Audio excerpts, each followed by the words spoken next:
So sir ನಾ ಇವಾಗ observe ಮಾಡ್ತಿದ್ದೀವಿ ರೀಸೆಂಟ್ ಡೇಸಲ್ಲಿ ಯಂಗ್ ಜನಕ್ಕೆ ಜಾಸ್ತಿ ಆಗ್ತಾ ಇದೆ ಡಯಾಬಿಟೀಸು. ರಿಚ್ ಮ್ಯಾನ್ ಡಿಸೀಸ್ ಅಂತಿದೆ ಅದಕ್ಕೆ.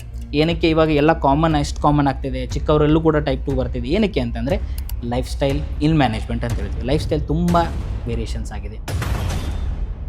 ತಂದೆ ತಾಯಿ ಇಬ್ಬರಿಗೂ ಇದೆ ಅಂತಂತಂದರೆ ಟೈಪ್ 2 ಡಯಾಬಿಟೀಸು, ಅವರ ಮಕ್ಕಳಿಗೆ ಬರೋದು 70% ಚಾನ್ಸ್ ಇರುತ್ತೆ. ತುಂಬ ಇನ್ಯಾಕ್ಟಿವಿಟಿ ಆಗಿಬಿಟ್ಟಿದೆ ಲೈಫ್ ಈಗ ಕರೆಂಟ್ಲಿ. ತುಂಬ ಜನರು ಸೆಡೆಂಟ್ರಿ ಲೈಫ್ ಸ್ಟೈಲ್ ಲೀಡ್ ಮಾಡ್ತಿದ್ದಾರೆ. ಸೆಡೆಂಟ್ರಿ ಅಂತ ಹೇಳ್ಬೇಕಂತಂದರೆ ಆಫೀಸ್ಗೆ ಹೋಗೋದು, ಊಟ ಮಾಡೋದು, ಕೆಲಸ ಮಾಡೋದು, ಬರೋದು, ಮಲ್ಕೊಳ್ಳೋದು. 2024 ಡೇಟಾ ಸರಿ ಸುಮಾರು 9 ರಿಂದ 9.5 ಕೋಟಿ ಜನ ಡಯಾಬಿಟಿಕ್ ಇದ್ದಾರೆ. ಇನ್ನೂ ಎಷ್ಟೋ ಜನ ಇದ್ದಾರೆ, ಅವ್ರಿಗೆ ಗೊತ್ತೇ ಇಲ್ಲ. ಯಾಕೆ ಗೊತ್ತಿಲ್ಲ? ಅವ್ರಿಗೆ ಸಿಂಟಮ್ಸೇ ಇಲ್ಲ, ಅವ್ರು ಯಾವತ್ತೂ ಚೆಕ್ಕೇ ಮಾಡ್ಕೊಂಡಿಲ್ಲ.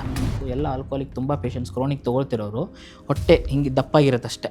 ಹೊಟ್ಟೆಯಲ್ಲಿ ದಪ್ಪ ಇರುತ್ತೆ. ಅದು ನೀರು ತುಂಬ್ಕೊಂಡಿರುತ್ತೆ, ಲಿವರ್ ಹಾಳಾಗಿರುತ್ತೆ, ಅದು ಬೇರೆ ಸ್ಟೋರಿ. ಇನ್ನೊಂದು ಸ್ಟೋರಿ ಏನಂತಂದರೆ ಅಲ್ಲಿ ಫ್ಯಾಟ್ ತುಂಬ್ಕೊಂಡಿರುತ್ತೆ. ಕಾಂಟ್ರವರ್ಷಿಯಲ್ ಅನ್ಕೋಬೇಡಿ, ನನ್ನ ಪರ್ಸನಲ್ ಒಪಿನಿಯನ್ ಅಂತಲ್ಲ, ಡೇಟಾ ಪ್ರಕಾರ ಹೇಳ್ತಿರೋದು. ವೆಜಿಟೇರಿಯನ್ ಅವರಿಗೆ ಈಗ ಫಾರ್ ಎಕ್ಸಾಂಪಲ್ ಡಯಾಬಿಟೀಸ್ ಬಂದಿದೆ ಅಂದ್ಕೊಳ್ಳಿ, ಯಾರೋ ಒಂದು ಪೇಷಂಟ್ ಇರಲಿ, ಯಾರೇ ಇರಲಿ, ವೆಜಿಟೇರಿಯನ್ ಇರೋರಿಗೆ ಅದನ್ನು ರೆಮಿಷನ್ ಮಾಡಿಸ್ಕೊಳ್ಳೋದು ಅಥವಾ ಅದನ್ನು ಕಂಟ್ರೋಲ್ ಮಾಡೋದು ತುಂಬ easy compare to non veg. ನನಗೆ ಗೊತ್ತಿರೋರೇ ಇದ್ದಾರೆ, ಯಾರು ಡೈಲಿ ಹೋಮ್ ಕುಕ್ ಫುಡ್ಡೇ ತಿಂತಾರೆ. ಅವ್ರಾಗ ಅಡುಗೆ ಮಾಡ್ಕೊಂಡು ತಿಂತಾರೆ, ವರ್ಕೌಟ್ ಮಾಡ್ತಾರೆ, ಮಾರ್ನಿಂಗ್ ಈವ್ನಿಂಗ್ ಜಾಗಿಂಗಿಗೂ ಹೋಗ್ತಾರೆ, ಪ್ರತಿಯೊಂದು ಹೆಲ್ದಿ ಲೈಫ್ ಸ್ಟೈಲ್ ಮೇಂಟೈನ್ ಮಾಡ್ತಾ ಇದ್ದಾರೆ, ಆಚೆನೂ ತಿನ್ನಲ್ಲ. ಆ ಥರ ಹೆಲ್ದಿ ಲೈಫ್ ಸ್ಟೈಲ್ ಮೇಂಟೈನ್ ಮಾಡಿದ್ರು ಕೂಡ ಅವರಿಗೆ ಡಯಾಬಿಟೀಸ್ ಡಯಾಗ್ನೋಸ್ ಆಗಿದೆ. ಮನೆ ಊಟನ ಮಾಡ್ತಾನೆ ಅಂತ ಎಲ್ಲರೂ ಹೇಳ್ತಾರೆ. ಮನೆ ಊಟಲ್ಲಿ ಏನು ಮಾಡ್ತಾರೆ, ಯಾವ ಟೈಮಲ್ಲಿ ಮಾಡ್ತಾರೆ, ಕರೆಕ್ಟಾಗಿ ಫಾಲೋ ಮಾಡ್ತಾರೆ. ಪ್ರತಿನಿತ್ಯ ಅದೇ ಟೈಮಲ್ಲಿ ಊಟ ಮಾಡ್ತಾರೆ. ಬೆಳಗ್ಗೆ ಒಂದು ದೋಸೆ ತಿಂತಾರೆ, ಇಡ್ಲಿ, ಅದು ಕೂಡ ಅನ್ನದಿಂದ ಬರೋದು. ಮಧ್ಯಾಹ್ನ ಒಂದು ಪಲಾವ್ ತಿಂತಾರೆ ಅಥವಾ ಬಿಸಿಬೇಳೆ ಭಾತ್ ತಿಂತಾರೆ, ರೈಟ್, ಅನ್ನ ಸಾಂಬಾರು ತಿಂತಾರೆ. ಮನೆಯಲ್ಲೇ ಮಾಡಿರೋದು ಕುಕ್. ಬಟ್ ಏನಿದೆ ಕಂಟೆಂಟ್ ಅದು ಮ್ಯಾಟ್ರ್ ಆಗುತ್ತಲ್ಲ. ಸೊ ನಾವು ಏನು ತಿಂತಿದ್ದೀವಿ ಅದು ಮ್ಯಾಟ್ರ್ ಆಗುತ್ತೆ. ಸೊ ಕರೆಕ್ಟಾಗಿ ಬ್ಯಾಲೆನ್ಸ್ಡ್ ಡಯಟ್ ತಗೋತಿಲ್ಲ ಅವರು. ನಾರ್ಮಲ್ ಕೆಲಸ ಮಾಡೋದನ್ನು ಎಕ್ಸಸೈಸ್ ಅಂತ ಅಂದ್ಕೊಳ್ಳೋಕೆ ಹೋಗಬೇಡಿ. ರಾಂಗ್ ಥಿಂಕಿಂಗ್ ಇದು. ತುಂಬ ಫೀಮೇಲ್ಸ್ ಹೌಸ್ ವೈಫಿಗೆ ಇದು ರಾಂಗ್ ಥಿಂಕಿಂಗ್ ಇದೆ. ನಾನು ಮನೇಲಿ ಕೆಲಸ ಸರ್ ಪೂರ ದಿನ ಮಾಡ್ತೀನಿ, ನನಗೆ ಎಕ್ಸಸೈಸ್ ಆಗ್ತಿದೆ, ಆದರೂ ನನ್ನ ಶುಗರ್ ಕಂಟ್ರೋಲ್ ಆಗ್ತಿಲ್ಲ. ಇದು ರಾಂಗ್. 5 ರಿಂದ 10% ವೇಟನ್ನು ರಿಡ್ಯೂಸ್ ಮಾಡಿದ್ದಾರೆ. ಈಗ ಫಾರ್ ಎಕ್ಸಾಂಪಲ್ ಒಂದು ಮನುಷ್ಯ 60 kg ಇದ್ದಾನೆ ಅಂತಂದರೆ 6 ರಿಂದ 12 kg ವೇಟ್ ಲಾಸ್ ಮಾಡಿದ ಅಂದ್ಕೊಳ್ಳಿ. ಅವನು ಡಯಟಿಂದ ಇರ್ಬೋದು, ಸ್ಟ್ರಿಕ್ಟ್ ಎಕ್ಸಸೈಸಿಂದ ಇರ್ಬೋದು, ಎಲ್ಲ ಮಾಡಿಕೊಂಡು ವೇಟ್ ಲಾಸ್ ಮಾಡಿದರೆ ಈ ಪ್ರೀ ಡಯಾಬಿಟಿಕ್ ಪೇಷಂಟು ಅವನಿಗೆ ಸರಿಸುಮಾರು 58 ರಿಂದ 60% ಚಾನ್ಸ್ ಇರುತ್ತೆ ಮುಂದೆ ಡಯಾಬಿಟಿಸ್ ಬರೋದೇ ಇಲ್ಲ. ನಮಸ್ಕಾರ. ನಿಮಗೂ ಕೂಡ ಡಯಾಬಿಟೀಸ್ ಇದೆಯಾ? ಯಾಕೆ ಕೇಳ್ತಾ ಇದ್ದೀನಿ ಅಂದರೆ, ಇಂಡಿಯಾನ ನಾವು diabetes capital of the world ಅಂತ ಹೇಳ್ತೀವಿ. ಹಾಗಂದರೆ ಸಾಮಾನ್ಯ ಭಾಷೆಯಲ್ಲಿ ಈ ಡಯಾಬಿಟೀಸ್ ಅಂದರೆ ಏನು? ಮತ್ತು ಡಯಾಬಿಟೀಸ್ನ ನಾವು ಶುಗರ್ ಕಾಯಿಲೆ ಅಂತ ಯಾಕೆ ಹೇಳ್ತೀವಿ? ಡಯಾಬಿಟೀಸ್ ಬರೋ ಲಕ್ಷಣ ಏನು? ಆಮೇಲೆ ಡಯಾಬಿಟೀಸ್ ಇದ್ದವರು ಏನು ಮಾಡಬೇಕು? ಡಯಾಬಿಟೀಸ್ ಒಂದು ಸರ್ ಆದರೆ ಅದರಿಂದ ಹೊರಗೆ ಬರೋಕ್ಕೆ ಸಾಧ್ಯನಾ? ಇದನ್ನೆಲ್ಲ ತಿಳ್ಕೊಳ್ಳೋದಕ್ಕೆ ಇವತ್ತು ನಾವಿಲ್ಲಿದ್ದೀವಿ. ತಾವೆಲ್ಲರೂ ದಯವಿಟ್ಟು ಈ ವಿಡಿಯೋನ ನಿಮ್ಮ friends, relatives and family members ಜೊತೆ ಶೇರ್ ಮಾಡಿ. ನಿಮ್ಮ ಸಿಟಿ, ವಿಲೇಜಲ್ಲಿರೋ ಎಲ್ಲರ ಜೊತೆ ಶೇರ್ ಮಾಡಿ. ಎಸ್ಪೆಷಲಿ ಯಾರಿಗಾದರೂ ಡಯಾಬಿಟಿಕ್ಸ್ ಅಥವಾ ಪ್ರೀ ಡಯಾಬಿಟಿಸ್ ಇದೆ ಅಂದರೆ ಅವ್ರ ಜೊತೆ ಅಂತೂ ಖಂಡಿತ ಶೇರ್ ಮಾಡಿ. ಯಾಕಂದರೆ ಇದ್ರ ಬಗ್ಗೆ ಅವೇರ್ನೆಸ್ ಸ್ಪ್ರೆಡ್ ಮಾಡೋದು ತುಂಬ ಇಂಪಾರ್ಟೆಂಟು. ಆ್ಯಂಡ್ ಅದರಿಂದ ಅವರು ಕೂಡ ಒಂದು healthy and happy life maintain ಮಾಡ್ಬೋದು. ಈ ಡಿಸ್ಕಷನಿಗೋಸ್ಕರ ಇವತ್ತು ನಮ್ಮ ಜೊತೆ ಇದ್ದಾರೆ doctor Akash Bhagoji, general physician at Nanjappa hospital, Davanagere. ಈ ಪಾಡ್ಕಾಸ್ಟ್ಗೆ ಸ್ವಾಗತ ಸರ್. ನಮಸ್ಕಾರ ಸರ್. ಸೊ ಮೊದಲನೇದಾಗಿ ಸಾಮಾನ್ಯ ಭಾಷೆಯಲ್ಲಿ ಇದು ಡಯಾಬಿಟೀಸ್ ಅಂದರೆ ಏನು ಸರ್? ಡಯಾಬಿಟೀಸ್ ಅಂದರೆ ಸಿಂಪಲ್ ಹೇಳಿದರೆ ಎಲ್ಲರೂ ಸಕ್ಕರೆ ಕಾಯಿಲೆ ಅಂತಾರೆ. ಏನಕ್ಕೆ ಸಕ್ಕರೆ ಕಾಯಿಲೆ ಅಂತಾರೆ ನೋಡೋಣ. ನಾವು ಏನೇ ಪದಾರ್ಥ ತೊಗೊಂಡ್ರು, ನಾವು ಏನೇ ತಿಂಡಿ ತೊಗೊಂಡ್ರು, ಅದು ಅಟ್ ದ ಎಂಡ್ ಗ್ಲೂಕೋಸಾಗಿ ಕನ್ವರ್ಟ್ ಆಗುತ್ತೆ ಬ್ಲಡ್ಡಲ್ಲಿ ಗ್ಲೂಕೋಸ್ ಕನ್ವರ್ಟ್ ಆದಮೇಲೆ ಅದು ಕೋಶಗಳಿಗೆ ಹೋಗಬೇಕು, ಸೆಲ್ಸಿಗೆ ಹೋಗ್ಬೇಕಂತಂದರೆ ಅದ್ರ ಮೇಲೊಂದು ಬಾಗಿಲು ಇರುತ್ತೆ. ಬಾಗಿಲು ಅಂದರೆ ರಿಸೆಪ್ಟರ್ನ ಈ ಗ್ಲೂಕೋಸು ಸೆಲ್ಲಲ್ಲಿ ಹೋಗಬೇಕಂದ್ರೆ ರಿಸೆಪ್ಟರ್ ಮುಖಾಂತರ ಹೋಗಬೇಕು. ಆ ಹೋಗೋಕ್ಕೆ ಒಂದು ಕೀ ಇರುತ್ತೆ. ಆ ಕೀ ಅನ್ನೋದೊಂದು ಇನ್ಸುಲಿನ್. ಈ ಇನ್ಸುಲಿನ್ ಅನ್ನೋದು ಹಾರ್ಮೋನ್ ಪ್ಯಾಂಕ್ರಿಯಾಸಿಂದ ಉತ್ಪತ್ತಿ ಆಗ್ತಿರುತ್ತೆ. ಈ ಇನ್ಸುಲಿನ್ ಸರಿಯಾಗಿ ಕೆಲಸ ಮಾಡಿದರೆ ಅದು ಬ್ಲಡ್ಡಲ್ಲಿರೋ ಗ್ಲೂಕೋಸು ಸೆಲ್ಸಲ್ಲಿ ಹೋಗುತ್ತೆ. ಬ್ಲಡ್ಡಲ್ಲಿ ಲಿಮಿಟ್ ಆಗಿ ಗ್ಲೂಕೋಸ್ ಇರುತ್ತೆ, ಅವರಿಗೆ ನಾರ್ಮಲ್ ಲೈಫ್ ಅದು. ಯಾರಿಗೆ ಈ ಇನ್ಸುಲಿನ್ ಸರಿಯಾಗಿ ಕೆಲಸ ಮಾಡಲ್ಲ, ಆವಾಗ ಬ್ಲಡ್ಡಲ್ಲಿ ಗ್ಲೂಕೋಸ್ ಲೆವೆಲ್ಸ್ ಜಾಸ್ತಿ ಆಗ್ತಾ ಹೋಗುತ್ತೆ, ಅಂದರೆ ಶುಗರ್ ಲೆವೆಲ್ಸ್ ಜಾಸ್ತಿ ಆಗ್ತಾ ಹೋಗುತ್ತೆ. ಆವಾಗ ನಾವು ಅವರಿಗೆ ಡಯಾಬಿಟೀಸ್ ಅಂತೀವಿ. ಈ ಶುಗರ್ ಲೆವೆಲ್ಸಲ್ಲಿ ಒಂದು ಕಟ್ ಆಫ್ ಇರುತ್ತೆ ಎಲ್ಲದಕ್ಕೂ. ಇವಾಗ ನಾವು ಖಾಲಿ ಹೊಟ್ಟೆಲಿ ಅಂತ ಹೇಳ್ತಾರೆ, ಅಂದರೆ ಫಾಸ್ಟಿಂಗ್ ಗ್ಲೂಕೋಸ್ ಅಂತ ಹೇಳ್ತಾರೆ. ಫಾಸ್ಟಿಂಗ್ ಗ್ಲೂಕೋಸ್ 100 ಕೆಳಗಡೆ ಇರಬೇಕು. ಆಮೇಲೆ 2 ಗಂಟೆ ಊಟ ಆದಮೇಲೆ 140 ಕೆಳಗಡೆ ಇರಬೇಕು. ಆಮೇಲೆ HbA1c ಅಂತ ಹೇಳ್ತೀವಿ, ಅದು 3 ತಿಂಗಳ ಎವರೇಜ್ ನಂಬರು, ಅದು 5.6 ಕೆಳಗಡೆ ಇರಬೇಕು. ಇದೆಲ್ಲ ನಂಬರ್ಗಳು ನಾರ್ಮಲ್ ಪರ್ಸನ್. ಯಾವಾಗ ಇದು ಸ್ವಲ್ಪ ಜಾಸ್ತಿ ಆಗುತ್ತೋ ಆವಾಗ ನಾವು 2 ಕ್ರೈಟೀರಿಯಾ ಹೇಳ್ತೀವಿ. ಒಂದು ಪ್ರೀ ಡಯಾಬಿಟಿಕ್ ಅಂತೇವೆ, ಒಂದು ಅದಕ್ಕೆ ನಾವು ಪ್ರೀ ಡಯಾಬಿಟಿಕ್ಗೆ ಇಂಪೇರ್ಡ್ ಗ್ಲೂಕೋಸ್ ಲೆವೆಲ್ಸ್ ಅಂತ ಹೇಳ್ತೀವಿ, ಇನ್ನೊಂದು ಡಯಾಬಿಟಿಕ್ ಅಂತ ಹೇಳ್ತೀವಿ. ಈ ಫಾಸ್ಟಿಂಗ್ ಲೆವೆಲ್ಸ್ ಬಂದುಬಿಟ್ಟು ಈ ಫಾಸ್ಟಿಂಗ್ ಶುಗರ್ಸು 100ರಿಂದ 125 ಇದ್ದರೆ ಅದಕ್ಕೆ ನಾವು ಇಂಪೇರ್ಡ್ ಅಂತೀವಿ. 126 ಮೇಲೆ ಬಂತಂದರೆ ಅದನ್ನು ನಾವು ಡಯಾಬಿಟಿಕ್ ಅಂತೀವಿ. 2 ಅವರ್ಸ್ ಪೋಸ್ಟ್ ಪ್ರ್ಯಾಂಡಿಯಲ್ ಅಂದರೆ 2 ಗಂಟೆ ಊಟ ಆದಮೇಲೆ 140ರಿಂದ 199 ಇತ್ತಂದರೆ ಅದನ್ನು ಇಂಪೇರ್ಡ್ ಅಂತೀವಿ.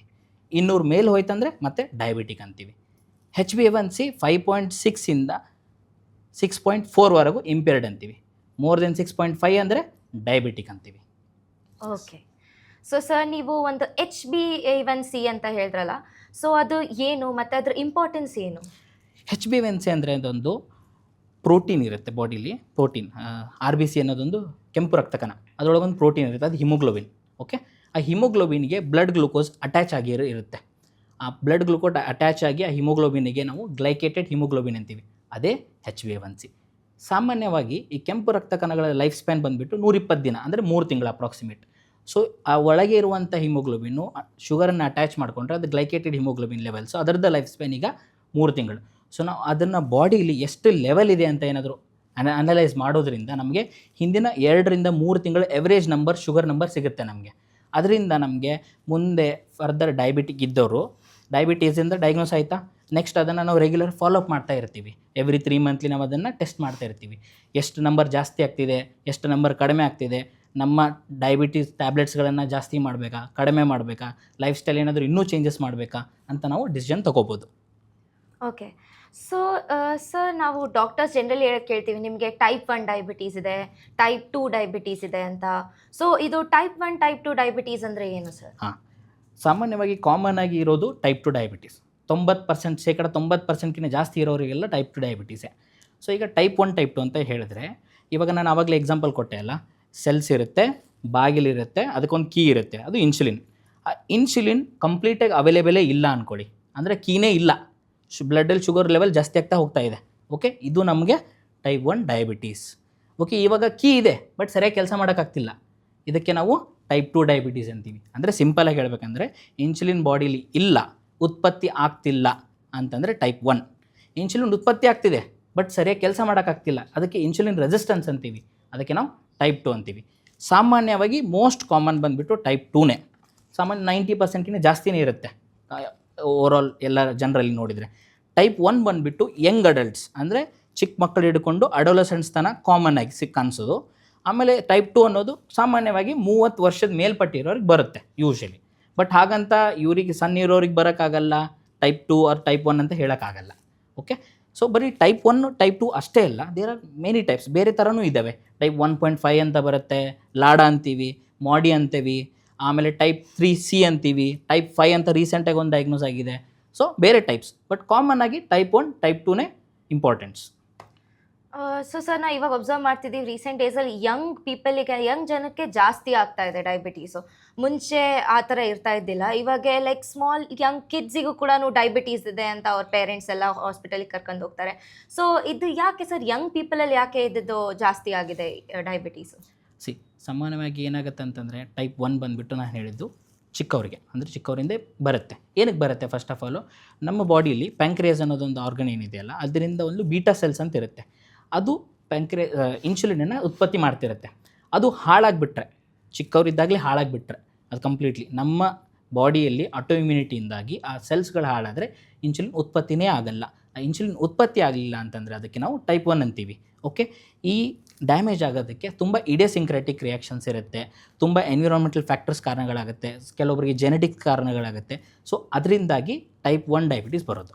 ದೆನ್ ಟೈಪ್ 2 ಅನ್ನೋದ್ರೆ ಏನಕ್ಕೆ ತುಂಬ ಪ್ರಿವೆಲೆನ್ಸ್ ಜಾಸ್ತಿ ಆಗ್ತಾ ಇದೆ? ತುಂಬ ಈಗ ಮೊದಲು ರಿಚ್ ಮ್ಯಾನ್ ಡಯಾಬಿಟೀಸ್ ಅಂತಿದ್ರು, ರಿಚ್ ಮ್ಯಾನ್ ಡಿಸೀಸ್ ಅಂತಿದ್ರು. ಅದಕ್ಕೆ ಏನಕ್ಕೆ ಇವಾಗ ಎಲ್ಲ ಎಷ್ಟು ಕಾಮನ್ ಆಗ್ತಿದೆ, ಚಿಕ್ಕವರಲ್ಲೂ ಕೂಡ ಟೈಪ್ 2 ಬರ್ತಿದೆ. ಏನಕ್ಕೆ ಅಂತಂದರೆ ಲೈಫ್ ಸ್ಟೈಲ್ ಇಲ್ ಮ್ಯಾನೇಜ್ಮೆಂಟ್ ಅಂತ ಹೇಳ್ತೀವಿ. ಲೈಫ್ ಸ್ಟೈಲ್ ತುಂಬ ವೇರಿಯೇಷನ್ಸ್ ಆಗಿದೆ, ಮೊದಲಿಗೆ ಈಗ ತುಂಬ ಚೇಂಜಸ್ ಆಗಿದೆ.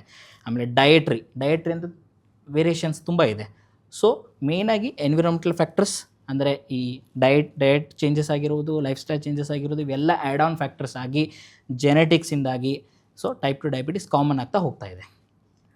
ಸೊ ಸರ್, ಈ ಟೈಪ್ 2 ಡಯಾಬಿಟೀಸ್ ಅಂದ್ರಲ್ಲ, ಈ ಟೈಪ್ 2 ಡಯಾಬಿಟೀಸ್ ಮೇನ್ ಕಾರಣ ಏನು? ಅಂದರೆ ಇದು ಯಾಕೆ ಆಗುತ್ತೆ?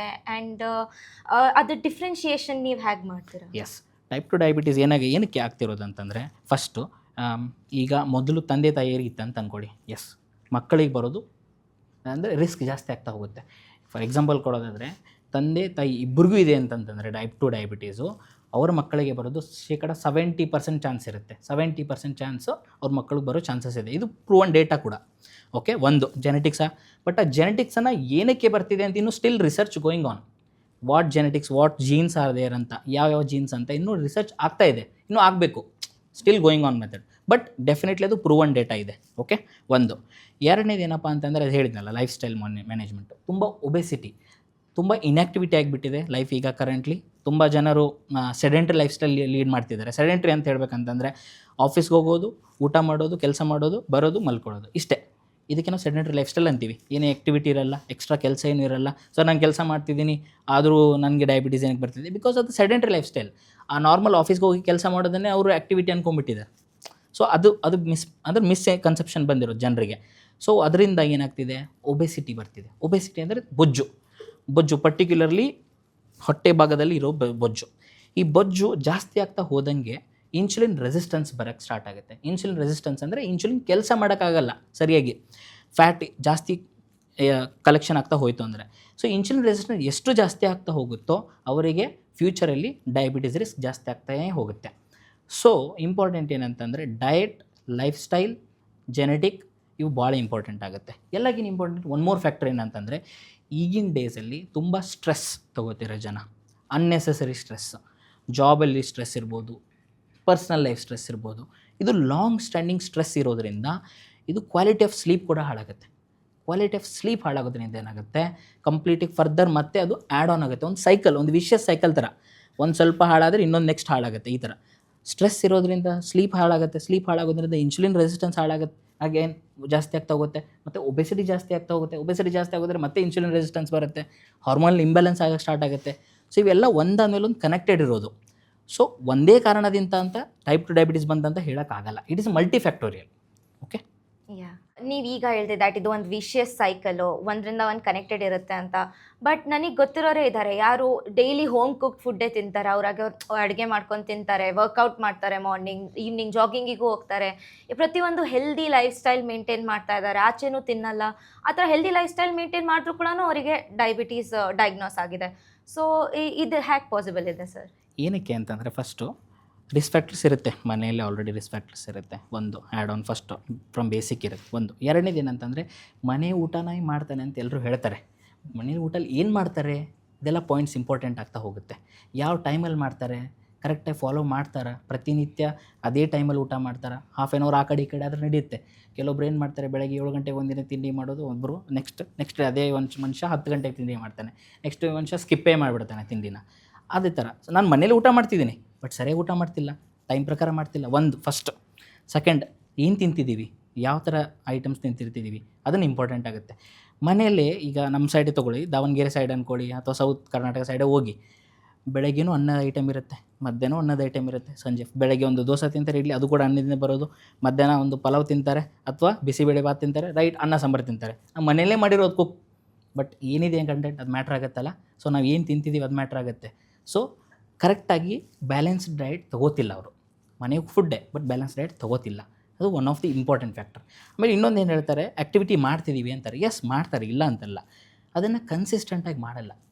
ಪ್ರಾಬ್ಲಮ್ ಅಲ್ಲಿರೋದು. 2 ದಿನ ಮಾಡ್ತಾರೆ, 1 ವಾರ ರೆಸ್ಟ್ ತೊಗೋತಾರೆ, 3 ದಿನ ಮಾಡ್ತಾರೆ, ಮತ್ತೆ ರೆಸ್ಟ್ ತೊಗೋತಾರೆ. ಅದು ಕನ್ಸಿಸ್ಟೆಂಟಾಗಿ ಬರಬೇಕು, ಡೈಲಿ ಬರಬೇಕದು. ಒಂದಿನ ಮಾಡೋದು, ನೆಕ್ಸ್ಟ್ ಡೇ ಬಿಡೋದು, ಈ ಥರ ಮಾಡಬಾರ್ದು. ಮಾಡೋದ್ರಿಂದ ಏನಾಗುತ್ತೆ, ಅದ್ರದ್ದು ಯೂಸ್ ಬರಲ್ಲ, ಏನೂ ಯೂಸ್ ಆಗಲ್ಲ. Okay, first thing. ನೆಕ್ಸ್ಟ್ ಇನ್ನೊಂದು ಏನಪ್ಪ ಅಂತಂದರೆ, ಎಲ್ಲರೂ ಹೇಳ್ತಾರೆ ಈಗ ನಾವು ಬ್ಯಾಲೆನ್ಸ್ ಡಯಟ್ ಮಾಡಲ್ಲ ಅಂತ ಹೇಳಿದೆ ನಾನು. ಸರ್ ಇಲ್ಲ ಸರ್, ನಾನೆಲ್ಲ ತರಕಾರಿನೂ ತಿಂತೀನಿ, ನಾನೆಲ್ಲ ಸಲಾಡು ತಿಂತೀನಿ ಅಂತಾರೆ. ನಾನು ಎಕ್ಸಾಂಪಲ್ ಕೊಡ್ತೀನಿ ಒಂದು. ಈಗ ಎಲ್ಲರೂ ಏನು ಮಾಡ್ತಾರೆ, ವಾರಕ್ಕೊಂದು ಸಂತೆ ಹೋಗ್ತಾರೆ. ಈಗ ಸಂತೆ ಇರುತ್ತೆ, ಹಳ್ಳಿಗಳೆಲ್ಲ ಸಂತೆ ಇರುತ್ತೆ. ವಾರಕ್ಕೊಂದು ಸಲ ಹೋಗ್ತಾರೆ, ಎಲ್ಲ ತೊಗೊಂಬರ್ತಾರೆ, ತರಕಾರಿನ ತೊಗೊಂಬರ್ತಾರೆ. ಯೂಶ್ವಲಿ ಏನು ಮಾಡ್ತಾರೆ, ಮೊದಲನೇ 2ನೇ ದಿನ ತರಕಾರಿ ಫ್ರೆಶ್ ಇರುತ್ತೆ. ಈವನ್ ಪರ್ಟಿಕ್ಯುಲರ್ಲಿ ಸಲಾಡ್ ಅಂದ್ಕೊಳ್ಳಿ, ಈ ಗಜ್ಜರಿ ಇರ್ಬೋದು, ಸೌತೆಕಾಯಿ ಇರ್ಬೋದು, ಮೂಲಂಗಿ ಇರ್ಬೋದು, ಇವೆಲ್ಲ ಫ್ರೆಶ್ ಇರುತ್ತೆ. ಸೊ ತಿಂತಾರೆ, 2 ದಿನ ಡೆಫಿನೆಟ್ಲಿ ತಿಂತಾರೆ. 3ನೇ ದಿನ ಸ್ವಲ್ಪ ಮೆದುವಾಗುತ್ತೆ, ಹಾಳಾಗುತ್ತೆ, ಅಥವಾ ಖಾಲಿನೂ ಆಗುತ್ತೆ. ಮುಂದಿನ ವಾರ ಮತ್ತೆ ಸಂತೆ ಬರೋ ತನಕ 4 ದಿನ ನೆನಪೇ ಇರಲ್ಲ ಅವರಿಗೆ ಸಲಾಡ್. ನೆನಪಿರಲ್ಲ, ಆ ತರಕಾರಿ ಕೂಡ ನೆನಪಿರಲ್ಲ, ಅದನ್ನ ತಿನ್ಬೇಕು ನಾವು ಅಂತ ಆ ಪರ್ಟಿಕ್ಯುಲರ್ಲಿ. ಸೊ ಏನಾಗುತ್ತೆ ಸರ್, ನಾನು ತಿಂತಿದ್ದೀನಿ ಅಂತ ಹೇಳ್ತಾರೆ ನನ್ನ ಕಡೆ ಬಂದಾಗ. ಬಟ್ ಎಷ್ಟು ದಿನ ತಿಂತಿದ್ದಾರೆ ವಾರದಲ್ಲಿ? 2 ದಿನ ತಿನ್ನೋದಲ್ಲ, ಪ್ರತಿನಿತ್ಯ ಪ್ರತಿ ಊಟದಲ್ಲೂ ಸಲಾಡ್ ಇರಬೇಕು. ಸೊ ಈ ಥರ ಇವೆಲ್ಲ ಫ್ಯಾಕ್ಟರ್ಸ್ ಆ್ಯಡ್ ಆನ್ ಆಗ್ತಾ ಹೋಗುತ್ತೆ. ಒಂದು 2 ದಿನಕ್ಕೆ ಹೋಗಿ ಒಂದು ಸಲಾಡ್ ತೊಗೊಂಬರ್ಬೇಕು. ಏನು ಸಲಾಡ್ ಅನ್ನೋಕ್ಕೇನು ದೊಡ್ಡ ಒಂದು ಸಂತೆ ಹೋಗಿ ಮತ್ತೆ ಹೋಗಿ ತರಬೇಕಂತೇಳಿ ಎಲ್ಲ ಕಡೆ ಸಿಗುತ್ತೆ. ಸೌತೆಕಾಯಿ, ಗಜ್ರಿ, ಮೂಲಂಗಿ, ಉಳ್ಳಾಗಡ್ಡಿ ಇವೆ ಸಿಗಲ್ವಾ? ಇವೆಲ್ಲ ಕಡೆ ಸಿಗುತ್ತೆ, ಈಸಿಯಾಗಿ ಅಕ್ಸೆಸಿಬಲ್. ಇದೇನು ದೊಡ್ಡ ಒಂದು ಹೊರಗಡೆ ಊರಿಗೆ ಹೋಗಿ ತೊಗೊಂಬರ್ಬೇಕಂತಿಲ್ಲ, ಸಿಂಪಲ್. ಇದನ್ನು ರೆಗ್ಯುಲರೈಸ್ ಮಾಡ್ಕೊಳ್ಳಲ್ಲ, ಅದೇ ಪ್ರಾಬ್ಲಮ್ ಇರೋದು. ಸೊ ಫಸ್ಟ್ ಥಿಂಗ್ ನಾವು ಅಕ್ಸೆಪ್ಟ್ ಮಾಡಬೇಕು, ನಮ್ಗೆ ಡಯಾಬಿಟೀಸ್ ಇದೆ, ಅದಕ್ಕೆ ನಾವು ಸ್ಟ್ರಿಕ್ಟಾಗಿ ಡೈಲಿ ಫಾಲೋ ಮಾಡಬೇಕಂತ ಅಕ್ಸೆಪ್ಟ್ ಮಾಡಬೇಕು. ಅದೇ ಥರ ಡೈಲಿ ಫಾಲೋ ಮಾಡಬೇಕು, ಕನ್ಸಿಸ್ಟೆಂಟಾಗಿರಬೇಕು. ಅದರಿಂದ ಶುಗರ್ ಕಂಟ್ರೋಲ್ ಆಗುತ್ತೆ, ಇಲ್ಲಾಂದರೆ ಕಂಟ್ರೋಲ್ ಆಗಲ್ಲ. ಸೊ ಸರ್, ಇವಾಗಿನ ಜನ್ರೇಷನ್ ಇಂಟರ್ಮಿಟೆಂಟ್ ಫಾಸ್ಟಿಂಗ್ ಅಂತ ಮಾಡುತ್ತೆ. ಲಾಂಗ್ ಅವರ್ಸ್ ಗ್ಯಾಪ್ ತೊಗೊಂಡ್ಬಿಟ್ಟು ಜಸ್ಟ್ 2 ಮೀಲ್ಸ್ ತಿನ್ನುತ್ತೆ. ಸೊ ಅದೇನಿದ್ದು ಪ್ರಾಕ್ಟೀಸ್ ಇದೆ ಅಲ್ಲ, ಇದು ಸಪೋರ್ಟ್ ಮಾಡುತ್ತಾ ಅಥವಾ ಇದರಿಂದನೂ ಡಯಾಬಿಟೀಸಿನ ರಿಸ್ಕ್ ಇನ್ಕ್ರೀಸ್ ಆಗುತ್ತಾ? ಇಂಟರ್ಮಿಟೆಂಟ್ ಫಾಸ್ಟಿಂಗ್ ಅನ್ನೋದು ಒಂದು ಮೊದಲಿಂದನೂ ಫಾಲೋ ಮಾಡ್ತಿರೋ ಕನ್ಸೆಪ್ಟು. ಇವಾಗ ಹಳೆ ಕಾಲದಲ್ಲಿ ಅದನ್ನು ಅಮಾಸೆಗೆ ಒಂದು ಸಲ ಮಾಡ್ತಾರೆ, ಹುಣ್ಣಿಮೆಗೆ ಒಂದು ಸಲ ಮಾಡ್ತಿದ್ರು, ಸಂಕಷ್ಟಿಗೆ ಮಾಡ್ತಿದ್ರು. It's good, once in a while is a good. ಅಂದರೆ ಒಂದು ಸಲ ನೀವು ತಿಂಗಳಲ್ಲಿ 1 ಸಲ 2 ಸಲ 3 ಸಲ ನಡೆಯುತ್ತೆ, ಆಯಿತಾ? ಅದನ್ನು ಡೈಲಿ ಅದನ್ನೇ ಹ್ಯಾಬಿಚುವಲ್ ಆಗಿ ಮಾಡ್ಕೋಬಾರ್ದು. ಓಕೆ, ಹ್ಯಾಬಿಚುವಲ್ ಆಗಿ ಅಂದರೆ ನಾನು ಇವತ್ತು 2 ಮೀಲ್ ತಿಂದೆ, ನಾಳೆನೂ ಮತ್ತೆ 2 ಮೀಲ್ ತಿಂತೀನಿ, ಇದೇ ವಾರ ನಾನು ಕಂಟಿನ್ಯೂ ಮಾಡ್ತೀನಿ. ಆ ಥರ ಕಂಟಿನ್ಯೂಸ್ಲಿ ಮಾಡೋದು ಕಷ್ಟ, ಒಂದು. ಎರಡನೇದು ಮಾಡಬಾರ್ದು ಕೂಡ. ಅದರಿಂದ ನಮ್ಮ ಹಾರ್ಮೋನಲ್ ಇಂಬ್ಯಾಲೆನ್ಸಸ್ ಸ್ಟಾರ್ಟ್ ಆಗುತ್ತೆ. Yes, definitely. But once in a while definitely ಒಳ್ಳೆಯದು. ಹಾಗಂದ್ರೆ ಇವಾಗ ಡಯಾಬಿಟೀಸ್ ಬರಬಾರ್ದು ಅಂದರೆ ಯಾವ ಫುಡ್ಸನ್ನು ತಿನ್ನಬೇಕು ಆ್ಯಂಡ್ ಯಾವ ಫುಡ್ಸನ್ನು ನಾವು ಅವಾಯ್ಡ್ ಮಾಡಬೇಕು? ಆ್ಯಂಡ್ ಸರ್, ಆಲ್ಸೋ ಡಯಾಬಿಟೀಸ್ ಇರೋರು ಕೂಡ, ಯಾರಿಗೆ ಆಲ್ರೆಡಿ ಇದೆ ಡಯಾಬಿಟಿಕ್ಸ್, ಪ್ರೀ ಡಯಾಬಿಟಿಕ್ಸ್ ಯಾರಿದ್ದಾರೆ ಅವರು ಕೂಡ ಏನು ಫುಡ್ಡನ್ನು ತಮ್ಮದು ಡಯಟಲ್ಲಿ ಇನ್ಕಲ್ಕೇಟ್ ಮಾಡಬೇಕು? ಎಸ್, ಪರ್ಟಿಕ್ಯುಲರ್ಲಿ ಯಾರಿಗೆ ಡಯಟ್ ಭಾಳ ಮುಖ್ಯ ಆಗೋದಂತಂದರೆ 2 ಪರ್ಸನ್ಸಿಗೆ, pre diabetic and diabetic. Particularly pre diabetic ಏನಕ್ಕೆ ಅಂತಂದರೆ, ಡಯಟ್ರಿ ಮಾಡಿಫಿಕೇಷನ್ಸ್ ಮಾಡೋದ್ರಿಂದ ಅವರ ಫ್ಯೂಚರಲ್ಲಿ ಡಯಾಬಿಟೀಸ್ ಆಗೋದನ್ನು ಡೆಫಿನೆಟ್ಲಿ ನಿಲ್ಲಿಸ್ಬೋದು. Without medicine lifestyle lead ಮಾಡ್ಬೋದು. ಸೊ ನಮ್ಮಲ್ಲಿ ಕನ್ಸೆಪ್ಟ್ ಏನಿದೆ ಅಂತಂದರೆ, ಒಂದು low glycaemic index, medium glycaemic index, high glycaemic index ಅಂತ ಹೇಳುತ್ತೆ. ಲೋ ಗ್ಲೈಸೆಮಿಕ್ ಇಂಡೆಕ್ಸ್ ಅಂದರೆ ಲೆಸ್ ದೆನ್ 55, 55 ಕೆಳಗಡೆ. ಮೀಡಿಯಮ್ ಅಂದರೆ ಮಾಡ್ರೇಟ್, ಅಂದರೆ 55ರಿಂದ 70, ಮೇಲೆ 70 ಮೇಲಿದೆ ಹೈ.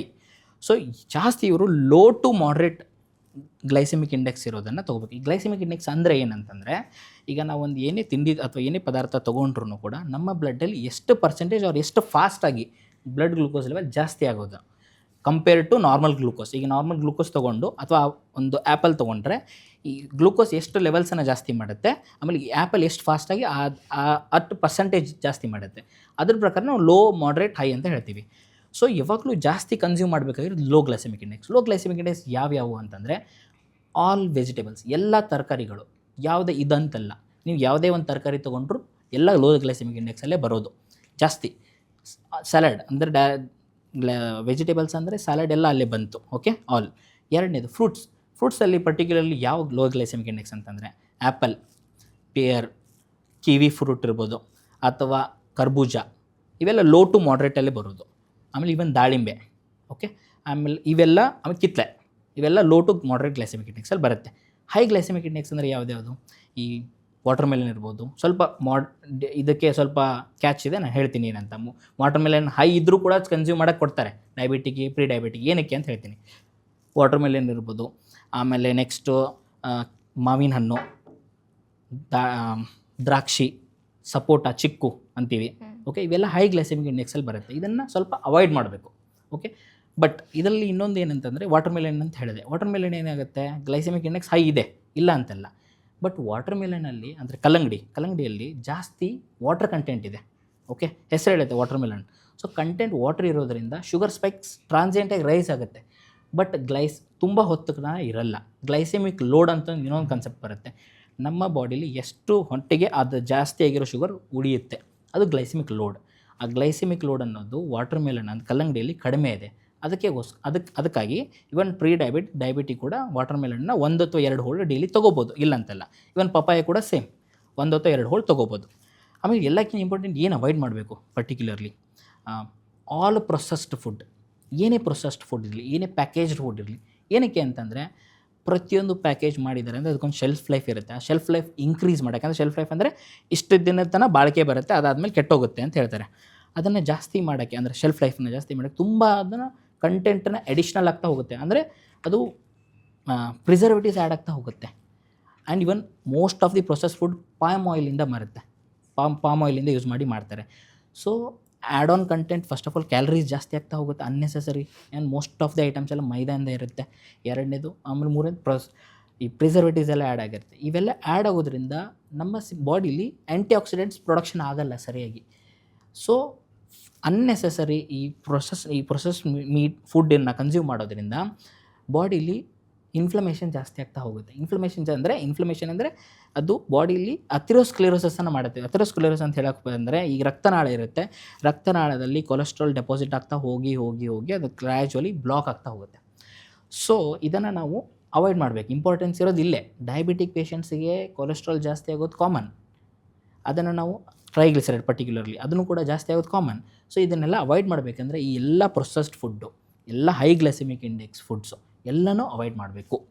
ಓಕೆ, ಆಮೇಲೆ ಇಂಪಾರ್ಟೆಂಟ್ ಏನಂದರೆ ಈ ನಾನ್ ವೆಜ್ ಅವರಿಗೆ ಪರ್ಟಿಕ್ಯುಲರ್ ಹೇಳಬೇಕಂತಂದರೆ ನಾನ್ ವೆಜ್ ರೆಡ್ ಮೀಟನ್ನು ಅವಾಯ್ಡ್ ಮಾಡಬೇಕಾಗತ್ತೆ. ರೆಡ್ ಮೀಟ್ ಅಂದರೆ ಮಟನ್ ಆಮೇಲೆ ಬೀಫ್ ಅವಾಯ್ಡ್ ಮಾಡಬೇಕು. ಎಸ್. ಓಕೆ. ಸೊ ಸರ್, ಮೊದಲೆಲ್ಲ ಈಗ ರೈಸಲ್ಲಿ ಸ್ಟಾರ್ಚ್ ಇರುತ್ತೆ, ಸೊ ರೈಸ್ ಕನ್ಸಂಪ್ಷನ್ ಜಾಸ್ತಿ ಮಾಡಬಾರ್ದು ಅಂತ ಹೇಳ್ತಿದ್ರು. ಬಟ್ ಇವಾಗ ಚಪಾತಿ ಕೂಡ ಹೆಲ್ತಿಗೆ ಒಳ್ಳೇದಲ್ಲ ಅಂತ ಹೇಳ್ತಿದ್ದಾರೆ. ಅದಿದು ಗ್ಲೂಟೆನ್ ಕಂಟೆಂಟ್ಸ್ ಅಲ್ವಾಗಿರ್ಬೋದು, ಪ್ರತಿಯೊಂದು ಕೂಡ. ಸೊ ಚಪಾತಿ ಬೇಡ, ಮಿಲೆಟ್ಸ್ ಕಡೆ ಜಾಸ್ತಿ ನೀವು ಮಿಲೆಟ್ಸ್ ಫುಡ್ ಕನ್ಸ್ಯೂಮ್ ಮಾಡಿ ಅಂತ. ಸೊ ಇದು ಏನು ನಿಜಾನಾ ಸರ್? ಹಾಂ, ಇನ್ನೊಂದು ಏನಂತಂದರೆ ತುಂಬ ಜನ ನಮ್ಮ ಕರ್ನಾಟಕದಲ್ಲಿ ಎಲ್ಲೇ ಹೋದ್ರೂ ರೈಸ್ ಒಂದು ಸ್ಟೆಪಲ್ ಫುಡ್ ಥರ, ಅಂದರೆ ಅದಿಲ್ಲದೆ ನಮ್ದು ಊಟನೇ ಆಗಲ್ಲ ಅನ್ನೋ ಥರ ಇದೆ, ಇಲ್ಲ ಅಂತಲ್ಲ ಕಾನ್ಸೆಪ್ಟು. ಸೊ ಎಲ್ರಿಗೂ ನಾನು ಸಡನ್ನಾಗಿ ರೈಸ್ ಅವಾಯ್ಡ್ ಮಾಡಿ ಕಂಪ್ಲೀಟ್ ಸ್ಟಾಪ್ ಮಾಡಿ ಅಂತೂ ಪ್ರಾಕ್ಟಿಕಲಿ ಪಾಸಿಬಲ್ ಆಗಲ್ಲ.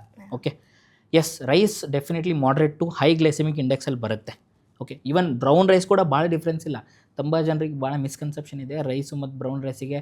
ನಾನು ಬ್ರೌನ್ ರೈಸ್ ಅಂದರೆ ಹೆಲ್ದಿ ಇರುತ್ತೆ ಅಂತ. ಎಸ್, ಹೆಲ್ದಿ ಇದೆ, comparatively some minor changes help ಇದೆ. But glycaemic index point of view ನೋಡಿದರೆ ಭಾಳ ಡಿಫ್ರೆನ್ಸ್ ಇರಲ್ಲ. ಅದಕ್ಕೆ ಒಂದು 5 to 10 ನಂಬರ್ ಅಷ್ಟೇ ಡಿಫ್ರೆನ್ಸ್ ಇರೋದು. ಓಕೆ, ಆಮೇಲೆ ಏನಂತಂದರೆ ನೀವು ಯಾವುದೇ ಫುಡ್ಡನ್ನು ಹೈ ಗ್ಲೈಸೆಮಿಕ್ ಇಂಡೆಕ್ಸ್ ಇರೋ ಫುಡ್ಡನ್ನು ತೊಗೋತೀರಾ ಅಂತಂದರೆ ನಿಯಮಿತವಾಗಿ ತೊಗೋಬೇಕು. ಇವಾಗ ನಾವು ಅವಾಯ್ಡ್ ಮಾಡಿ ಅಂತ ಹೇಳೋಕ್ಕಿಂತ sir at least reduce the number, ಕಡಿಮೆ ಮಾಡಿ, ಅದನ್ನು ಕ್ವಾಂಟಿಟಿ ಕಡಿಮೆ ಮಾಡಿ. ಈಗ ಫಾರ್ ಎಕ್ಸಾಂಪಲ್ ನಾನು ಹೇಳಿದ್ದೀನಲ್ಲ, ಈಗ ಒಂದು ಊಟ ಮಾಡ್ತಿದ್ದಾರೆ ಅಂದರೆ ಪೂರ ಐಟಮ್ ಎಲ್ಲ ರೈಸಿಂದನೇ ಆಗಿರುತ್ತೆ. ಅದ್ರ ಬದಲು ಅದನ್ನು ಕ್ವಾಂಟಿಫೈ ಮಾಡಿ, ಅಂದರೆ ಒಂದು ಸೈಡ್ ಒಂದು ಕಾರ್ನರಲ್ಲಿ ಇಡಬೇಕು.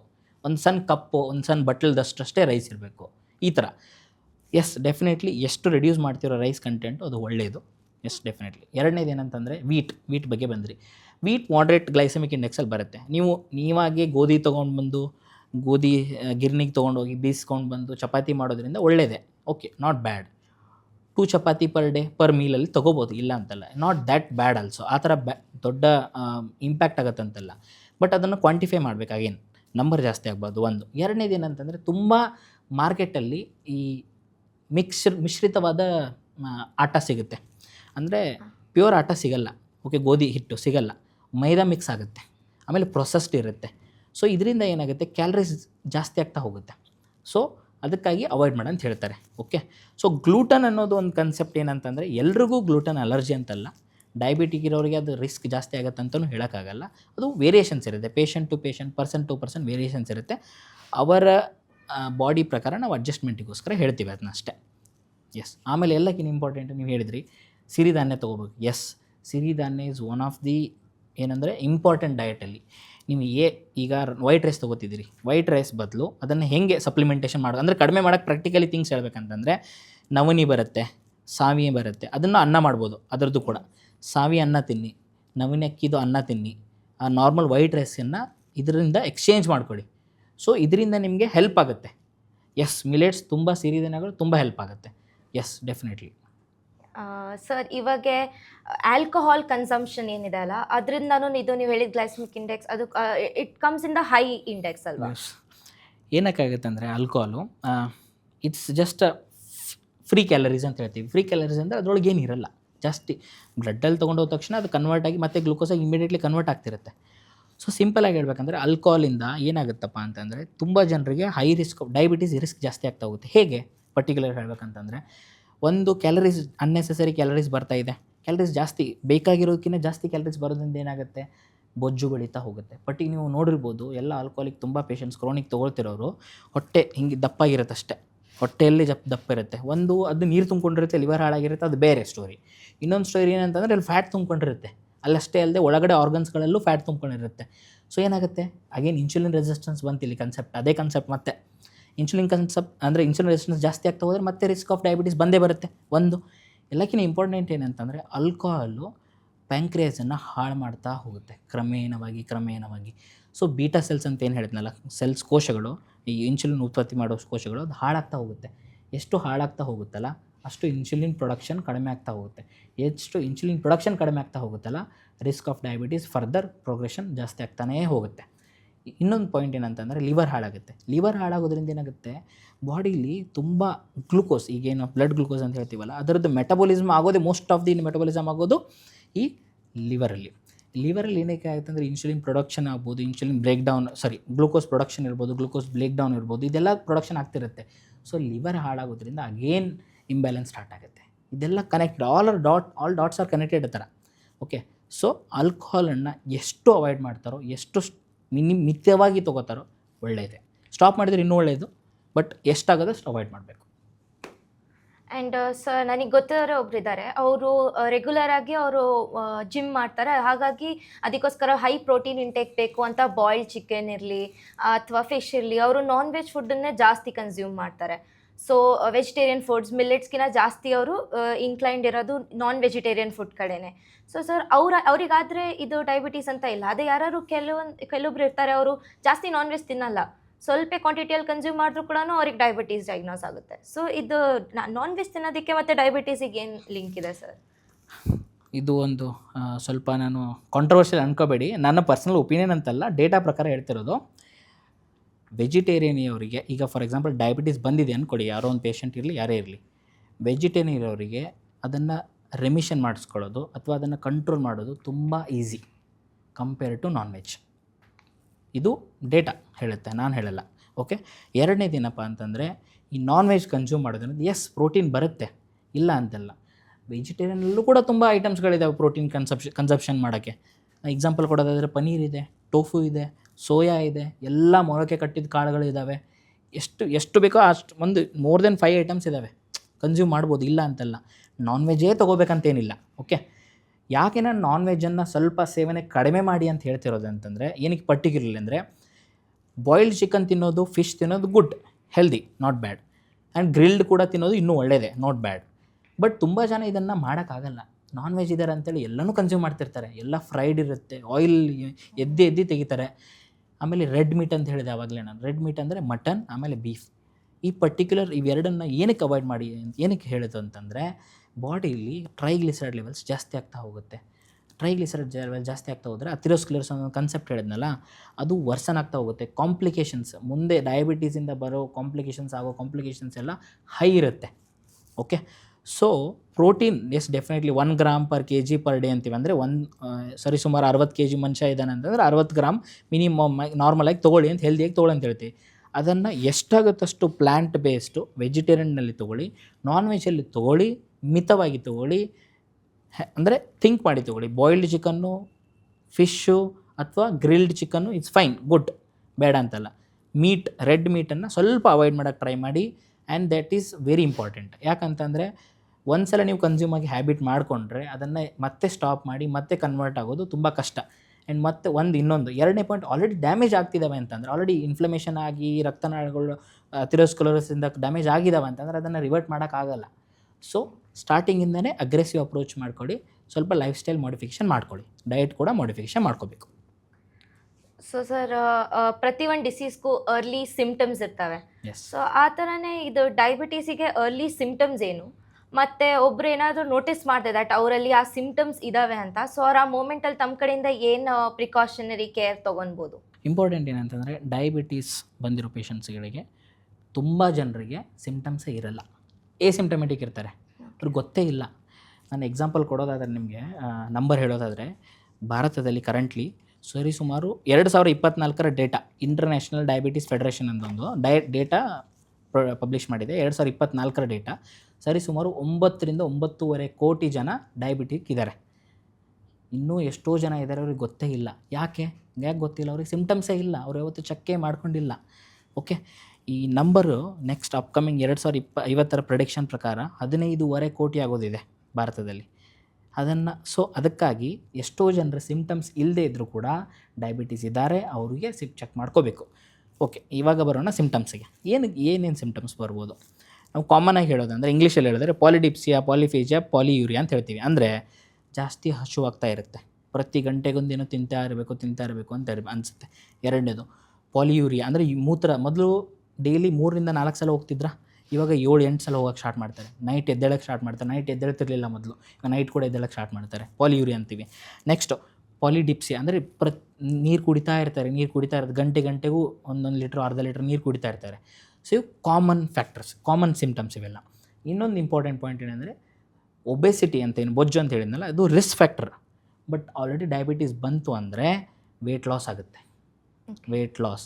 ಸೊ ಪಾಲಿಡಿಪ್ಸಿ ಅಂದರೆ ಜಾಸ್ತಿ ಯೂರಿನ್ ಹೋಗೋದು, ಜಾಸ್ತಿ ಹಸಿವು ಆಗೋದು, ಜಾಸ್ತಿ ನೀರು ಕುಡಿಯೋದು, ವೇಟ್ ಲಾಸ್ ಆಗೋದು ಕ್ಲಾಸಿಕಲ್ ಸಿಮ್ಟಮ್ಸ್ ಇವು ಡಯಾಬಿಟೀಸಿಗೆ.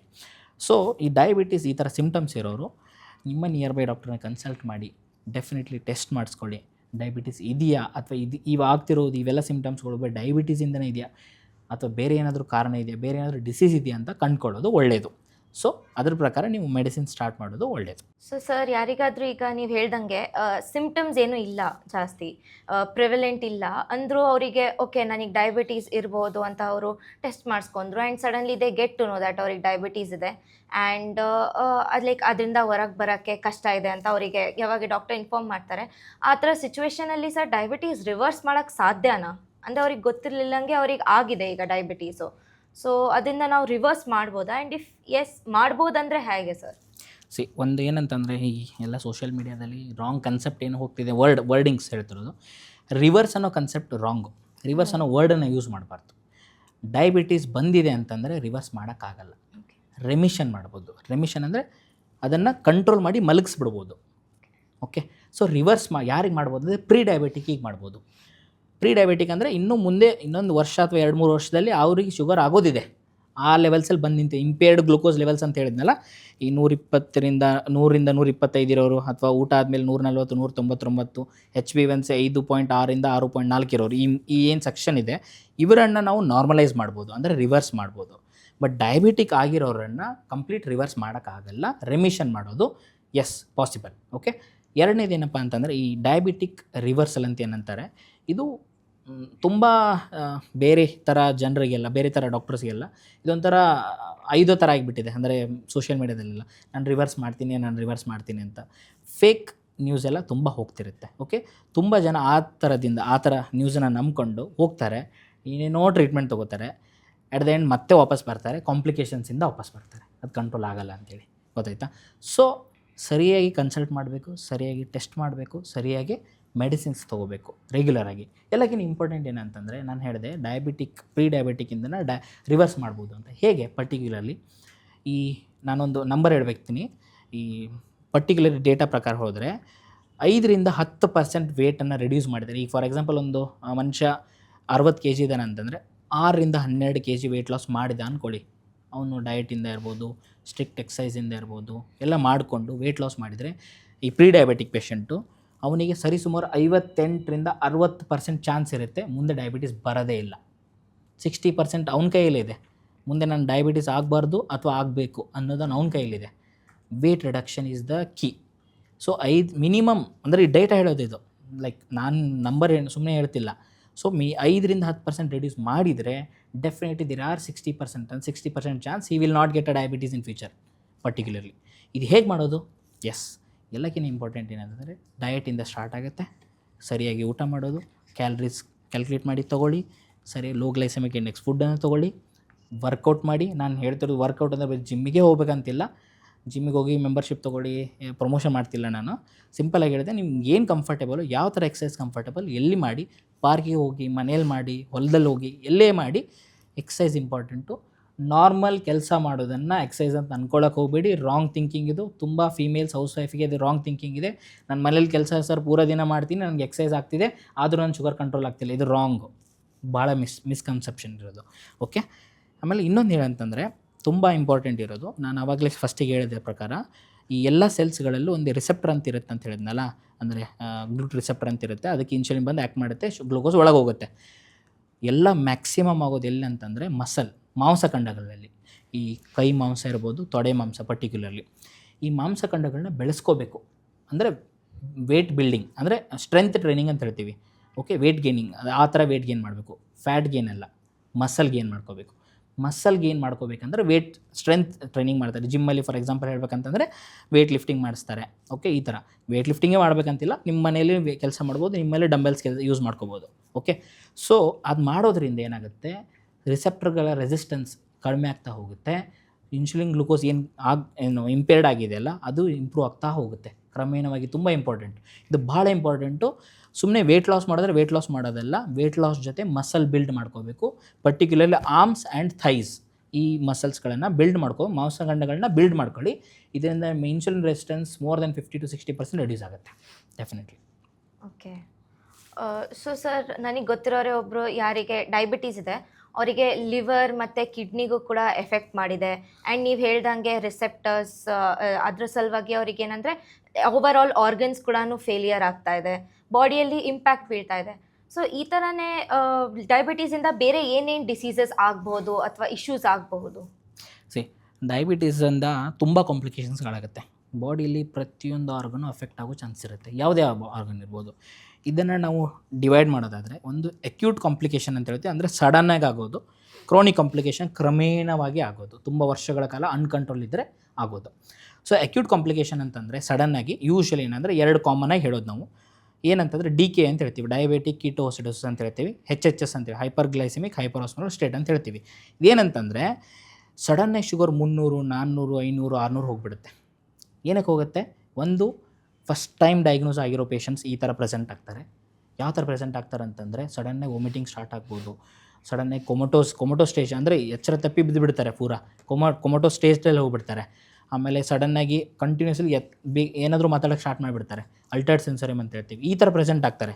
ಸೊ DK ಅನ್ನೋದು ಫಸ್ಟ್ ಟೈಮ್ ಯಂಗ್ ಪೇಷಂಟ್ಸಲ್ಲಿ ತುಂಬ ಇರುತ್ತೆ. HHS ಅನ್ನೋದು ಇದು ತುಂಬ ಓಲ್ಡ್ ಪೇಷಂಟ್ಸಲ್ಲಿ ಪ್ರಿವೆಲೆಂಟ್ ಆಗಿರುತ್ತೆ. ಟೈಪ್ 2 ಅಲ್ಲಿ ಇರುತ್ತೆ ಇದು ಜಾಸ್ತಿ.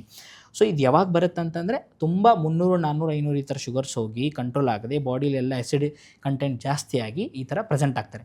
ಎಸ್, ಇದನ್ನು ಈಸಿಯಾಗಿ ಹ್ಯಾಂಡಲ್ ಮಾಡ್ಬೋದು, ಪ್ರೊವೈಡೆಡ್ ತುಂಬ ಅರ್ಲಿ ಹೋಗಿ ಹಾಸ್ಪಿಟಲ್ ಅಡ್ಮಿಟ್ ಆಗಿ ದೆನ್ ಟ್ರೀಟ್ಮೆಂಟ್ ತೊಗೋಬೇಕಾಗತ್ತೆ. ಎಸ್, ಇದು easily reversible, with number increase ಆಗಬಾರ್ದು.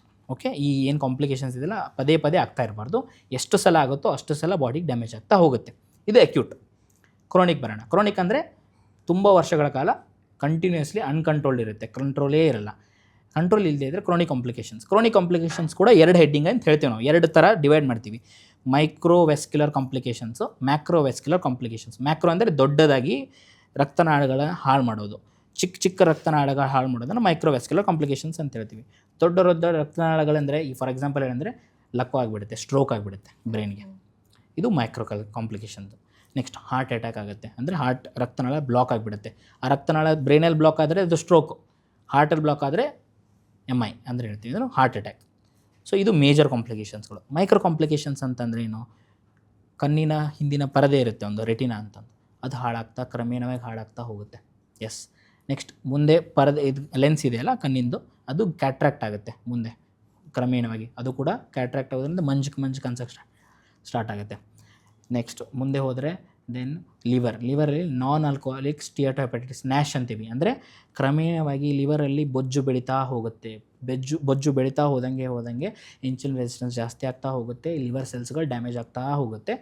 ಆಮೇಲೆ ಲಾಸ್ಟಿಗೆ ಸಿರೋಸಿಸ್ ಆಗುತ್ತೆ, ಕಂಪ್ಲೀಟ್ ಲಿವರ್ ಫೇಲಿಯರ್ ಆಗುತ್ತೆ. ಓಕೆ, ನೆಕ್ಸ್ಟ್ ಬರೋದು ಕಿಡ್ನಿ ಅಂದರೆ ನೆಫ್ರೋಪತಿ ಅಂತ ಹೇಳ್ತೀವಿ. ನೆಫ್ರೋಪತಿ ಅಂತಂದರೆ ಕಿಡ್ನಿಯಲ್ಲಿ ಒಂದು ನೆಫ್ರಾನ್ ಅಂತ ಏನು ಹೇಳ್ತೀವಿ, ಕಿಡ್ನಿಯ ಸೆಲ್ಸ್ಗಳು, ಅದು ಕೆಲಸ ಕಡಿಮೆ ಮಾಡೋಕ್ಕೆ ಸ್ಟಾರ್ಟ್ ಆಗುತ್ತೆ. ಕ್ರಮೇಣವಾಗಿ ಅಲ್ಲಿ ಫೈಬ್ರೋಸಿಸ್ ಆಗ್ತಾ ಹೋಗುತ್ತೆ.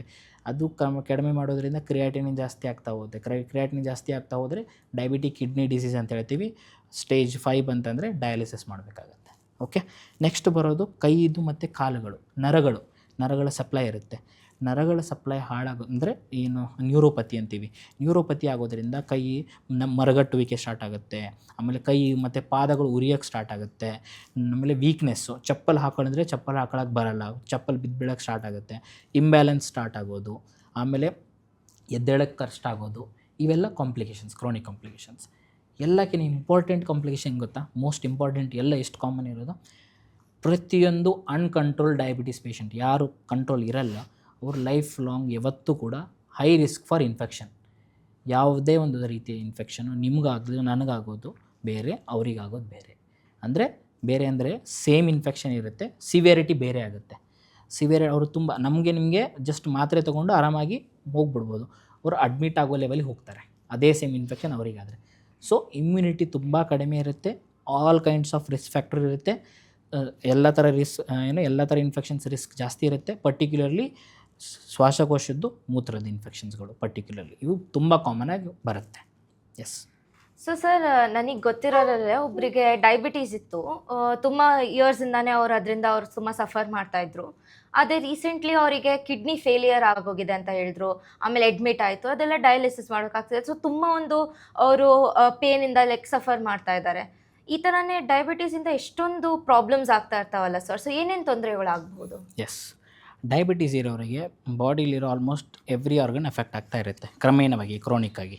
ಸೊ ಇದನ್ನು ನಾವು ಕ್ರಮೇಣವಾಗಿ ಹೇಳಬೇಕಂದ್ರೆ ಮ್ಯಾಕ್ರೋ ಅಂತ ಹೇಳ್ತೀವಿ, ಮ್ಯಾಕ್ರೋವ್ಯಾಸ್ಕ್ಯುಲರ್ ಅಂತ ಹೇಳ್ತೀವಿ. ಮ್ಯಾಕ್ರೋವ್ಯಾಸ್ಕ್ಯುಲರ್ ಅಂತಂದರೆ ಈ ದೊಡ್ಡ ದೊಡ್ಡ ರಕ್ತನಾಳಗಳು ಬ್ಲಾಕ್ ಆಗೋದು, ತಲೆಯಲ್ಲಿ ಬ್ಲಾಕ್ ಆದರೆ, ಮೆದುಳಲ್ಲಿ ಬ್ಲಾಕ್ ಆದರೆ ಅದು ಸ್ಟ್ರೋಕ್ ಅಂತೀವಿ, ಹಾರ್ಟಲ್ಲಿ ಬ್ಲಾಕ್ ಆದರೆ ಹಾರ್ಟ್ ಅಟ್ಯಾಕ್ ಅಂತ ಹೇಳ್ತೀವಿ. ಅದು ಕೂಡ ಹೈ ರಿಸ್ಕ್ ಇರುತ್ತೆ. ಮೈಕ್ರೋವ್ಯಾಸ್ಕ್ಯುಲರ್ ಕಾಂಪ್ಲಿಕೇಶನ್ ಅಂತಂದರೆ ರೆಟಿನೋಪತಿ, ನ್ಯೂರೋಪತಿ, ನೆಫ್ರೋಪತಿ ಅಂತ ಹೇಳ್ತೀವಿ.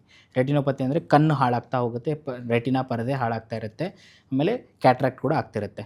ನ್ಯೂರೋಪತಿ ಅಂತಂದರೆ ಕೈಯಲ್ಲಿರೋ ನರಗಳು ಡ್ಯಾಮೇಜ್ ಆಗ್ತಾ ಇರುತ್ತೆ, ಮರಗಟ್ಟುವಿಕೆ ಸ್ಟಾರ್ಟ್ ಆಗುತ್ತೆ, ಬರ್ನಿಂಗ್ ಉರಿಯೋದು ಸ್ಟಾರ್ಟ್ ಆಗುತ್ತೆ, ಪಾದಗಳು ಉರಿಯೋಕ್ಕೆ ಸ್ಟಾರ್ಟ್ ಆಗುತ್ತೆ.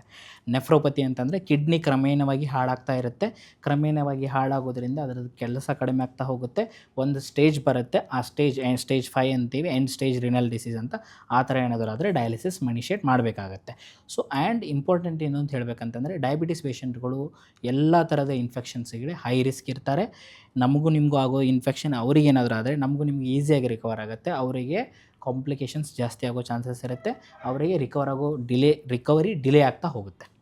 ಸೊ ಸರ್, ನೀವು ಹೇಳ್ದಂಗೆ ಸ್ಟ್ರೋಕ್ ಆಗ್ಬೋದು ಆ್ಯಂಡ್ ಇಂಬ್ಯಾಲೆನ್ಸ್ ಆಗ್ತಾರೆ. ಸೊ ಇದೆಲ್ಲ ಅವ್ರ ಬ್ರೈನಿಗೆ ಎಫೆಕ್ಟ್ ಮಾಡ್ತಾ ಇದೆ ಅಲ್ಲ ಸರ್? ಹಾಗಂದರೆ ಒಬ್ಬ ಪರ್ಸನ್ ಇನ್ ಮೆಂಟಲ್ ಹೆಲ್ತ್ ಏನಿದೆ ಅಲ್ಲ, ಅದಕ್ಕೆ ಆಮೇಲೆ ಡಯಾಬಿಟೀಸು ಕೂಡ ಏನಾದರೂ ಕನೆಕ್ಷನ್ ಇದೆಯಾ ಸರ್? ಇಂಪಾರ್ಟೆಂಟ್ ಏನಂತಾರೆ, ಮೆಂಟಲ್ ಹೆಲ್ತ್ ಅನ್ನೋದು ಈ ಡಯಾಬಿಟೀಸಿಂದ ಕನೆಕ್ಟೆಡ್ ಡೈರೆಕ್ಟಾಗಿ ಅಂತ ಹೇಳೋಕ್ಕಾಗಲ್ಲ. ಇಂಪಾರ್ಟೆಂಟ್ ಇರೋದೇನೆಂದರೆ ತುಂಬ ಜನ ಸ್ಟ್ರೆಸ್ ಮಾಡ್ಕೋತಾರೆ. ಅಂದರೆ ನನಗೆ ಏನಕ್ಕೆ ಬಂತು, ನಮ್ಮ ಮನೇಲಿ ಯಾರಿಗೂ ಇಲ್ಲ, ನನಗೆ ಏನಕ್ಕೆ ಬಂತು. ಫಸ್ಟು ಏನಂತಂದರೆ ಬಂದಿದೆ ಆಲ್ರೆಡಿ, ಅಕ್ಸೆಪ್ಟ್ ಮಾಡ್ಕೊಳ್ಳಿ. ಫಸ್ಟ್ ಡಿಸಿಷನ್ ಅಕ್ಸೆಪ್ಟ್ ಮಾಡಿ. ಎರಡನೇದೇನಪ್ಪ ಅಂತಂದರೆ ಅದಕ್ಕೆ ಮೇಲೆ ಆ್ಯಕ್ಟ್ ಮಾಡಿ. ನನಗೆ ಏನಕ್ಕೆ ಬಂದು ಕ್ರಿಬ್ ಮಾಡೋದ್ರಾಗೇನು ಅರ್ಥ ಇಲ್ಲ, ಬಂದಿದೆ.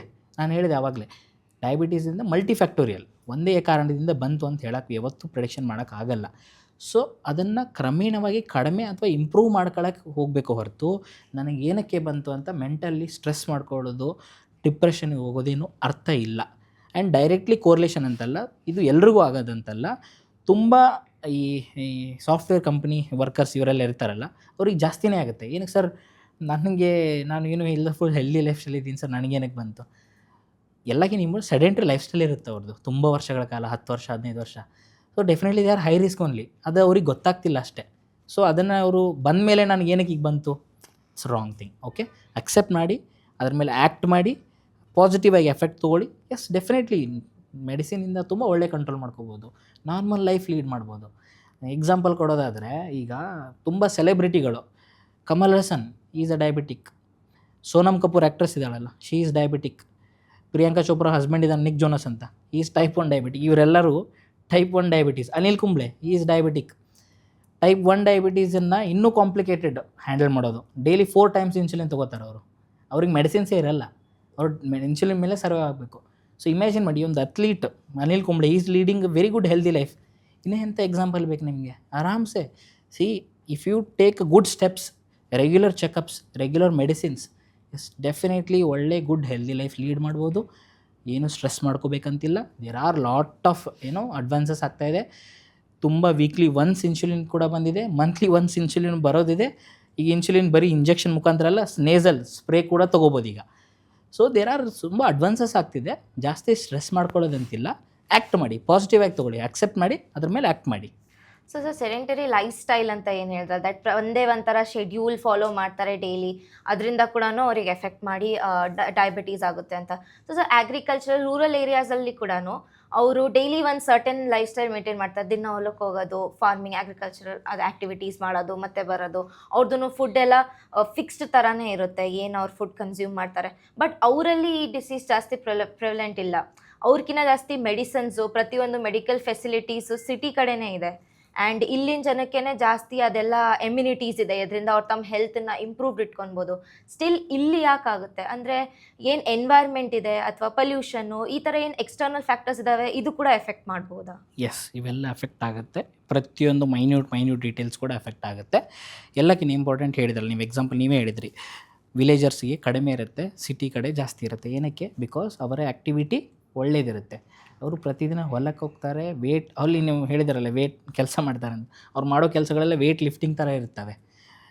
ತೂಕ ಇರೋ ಭಾರಗಳ ಚೀಲಗಳನ್ನ ಎತ್ತಿರ್ತಾರೆ, ತೂಕ ಇರೋ ಅವ್ರು ಯೂಸ್ ಮಾಡೋ ಸನ್ಕಿ ಇರ್ಬೋದು, ಇದಿರ್ಬೋದು, ಎಲ್ಲನೂ ಹೆವಿ ಲಿಫ್ಟಿಂಗ್. ಅವೆಲ್ಲ all are weight lifting, weight gaining ಥರ ಕೆಲಸ ಅವ್ರದ್ದೆಲ್ಲ. ಅದೇ ಸೇಮು ನಾವು ಸಿಟಿ ಲೈಫಿಗೆ ಅಪ್ಲೈ ಮಾಡೋಕ್ಕಾಗಲ್ಲ. ಅದಕ್ಕೆ ಈ ಜಿಮ್ ಕನ್ಸೆಪ್ಟ್ ಬಂದಿರೋದು. ಸಿಂಪಲ್, ಜಿಮ್ಮಿಗೆ ಏನಕ್ಕೆ ಹೋಗಿ, ನಾನು ಪ್ರಮೋಷನ್ ಏನೂ ಮಾಡ್ತಿಲ್ಲ as of now, but still ಏನಕ್ಕೆ ಜಿಮ್ಮಿಗೆ ಹೋಗಿ ಅಂತ ಹೇಳ್ತಾರೆ ಅಂತಂದರೆ, ಫಸ್ಟು ಅದು ಕನ್ಸಿಸ್ಟೆನ್ಸ್ ಮಾಡುತ್ತೆ. ನಿಮ್ಮ ಲೈಫಲ್ಲಿ ಒಂದು ರುಟೀನ್ ಆ್ಯಕ್ಟಿವಿಟಿ ಬೇಕಾಗುತ್ತೆ. ಆ ರುಟೀನ್ ಆ್ಯಕ್ಟಿವಿಟಿನ ನೀವು ಜಿಮ್ ಮುಖಾಂತರ ಯೂಸ್ ಮಾಡಿ ತೊಗೊಳ್ಳಿ ಅಂತ ಹೇಳ್ತಿರೋದು ಅಷ್ಟೇ, ಮತ್ತೇನಿಲ್ಲ. ನೀವು ಹೋಗ್ಬೇಕಂತಲ್ಲ, ಅದನ್ನೇ ನೀವು ಮನೆಯಲ್ಲೂ ಮಾಡ್ಬೋದು. ಎಸ್, ಡೆಫಿನೆಟ್ಲಿ ಈ ಎನ್ವಿರಾನ್ಮೆಂಟ್ ಪೊಲ್ಯೂಷನ್ ಅಂತ, ಎಸ್ ಡೆಫಿನೆಟ್ ಅದನ್ನ ಅವಾಯ್ಡ್ ಮಾಡೋಕ್ಕಾಗಲ್ಲ. ನಮ್ಮ ಕೈಯಲ್ಲಿ ಅದು. ಈಗ ನೀವು ಹಾಗೆ ನೋಡಿದರೆ, ಈಗ ಇಲ್ಲಿ ಕಂಪೇರ್ ಮಾಡಿದರೆ AQI ಡೆಲ್ಲಿಯಲ್ಲಿ 300-400 ಹೋಗ್ತಾ ಇದೆ.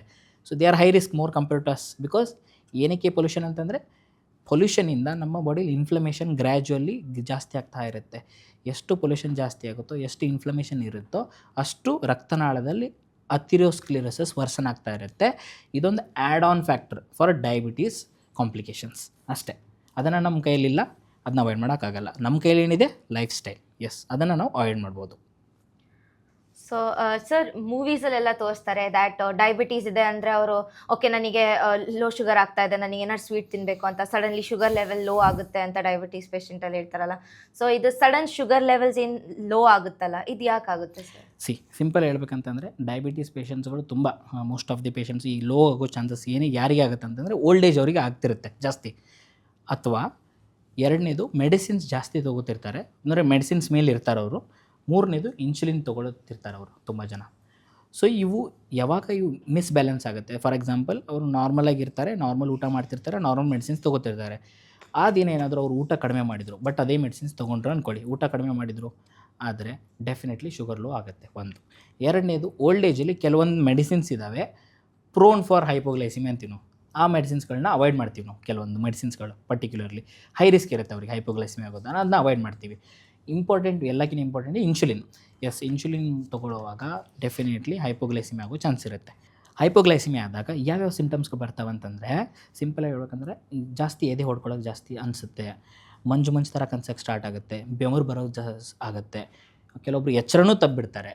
ಸೊ ಫಸ್ಟ್ ಏನು ಮಾಡಬೇಕಂದ್ರೆ, ಹೈಪೋಗ್ಲೈಸಿಮಿ ಆದಾಗ ಅವಾಗ ಈ ಥರ ಸಿಂಟಮ್ಸ್ಗಳಿದ್ದಾಗ ಅವ್ರಿಗೆ ಗೊತ್ತಿರಬೇಕು ಫಸ್ಟ್ ಪೇಷಂಟ್ಸಿಗೆ, ಅಥವಾ ಯಾರಿಗಾದರೂ ಮನೇಲಿ ಯಾರಾದ್ರೂ ನಂಗೆ ಈ ಥರ ಆಗ್ತಿದೆ, ಶುಗರ್ ಕಡಿಮೆ ಆಗಿದೆ ಅನಿಸ್ತಾ ಇದೆ, ಇಮ್ಮಿಡಿಯೇಟ್ಲಿ ನನಗೊಂದು ಶುಗರ್ ವಾಟರ್ ಕೊಡಿ ಅಂತ ಹೇಳ್ತಾರೆ. ಅಂದರೆ ಸಕ್ಕರೆಯನ್ನು ನೀರಲ್ಲಿ ಮಿಕ್ಸ್ ಮಾಡಿ, ಅಥವಾ ಗ್ಲೂಕಾನ್ ಡಿ ಪೌಡರ್ ಏನಿರುತ್ತಲ್ಲ ಅದು ಮಿಕ್ಸ್ ಮಾಡಿ ಇಮಿಡಿಯೇಟ್ಲಿ ಕೊಡಿಸಿ, ಡೆಫಿನೆಟ್ಲಿ ರಿಕವರ್ ಆಗ್ತಾರೆ.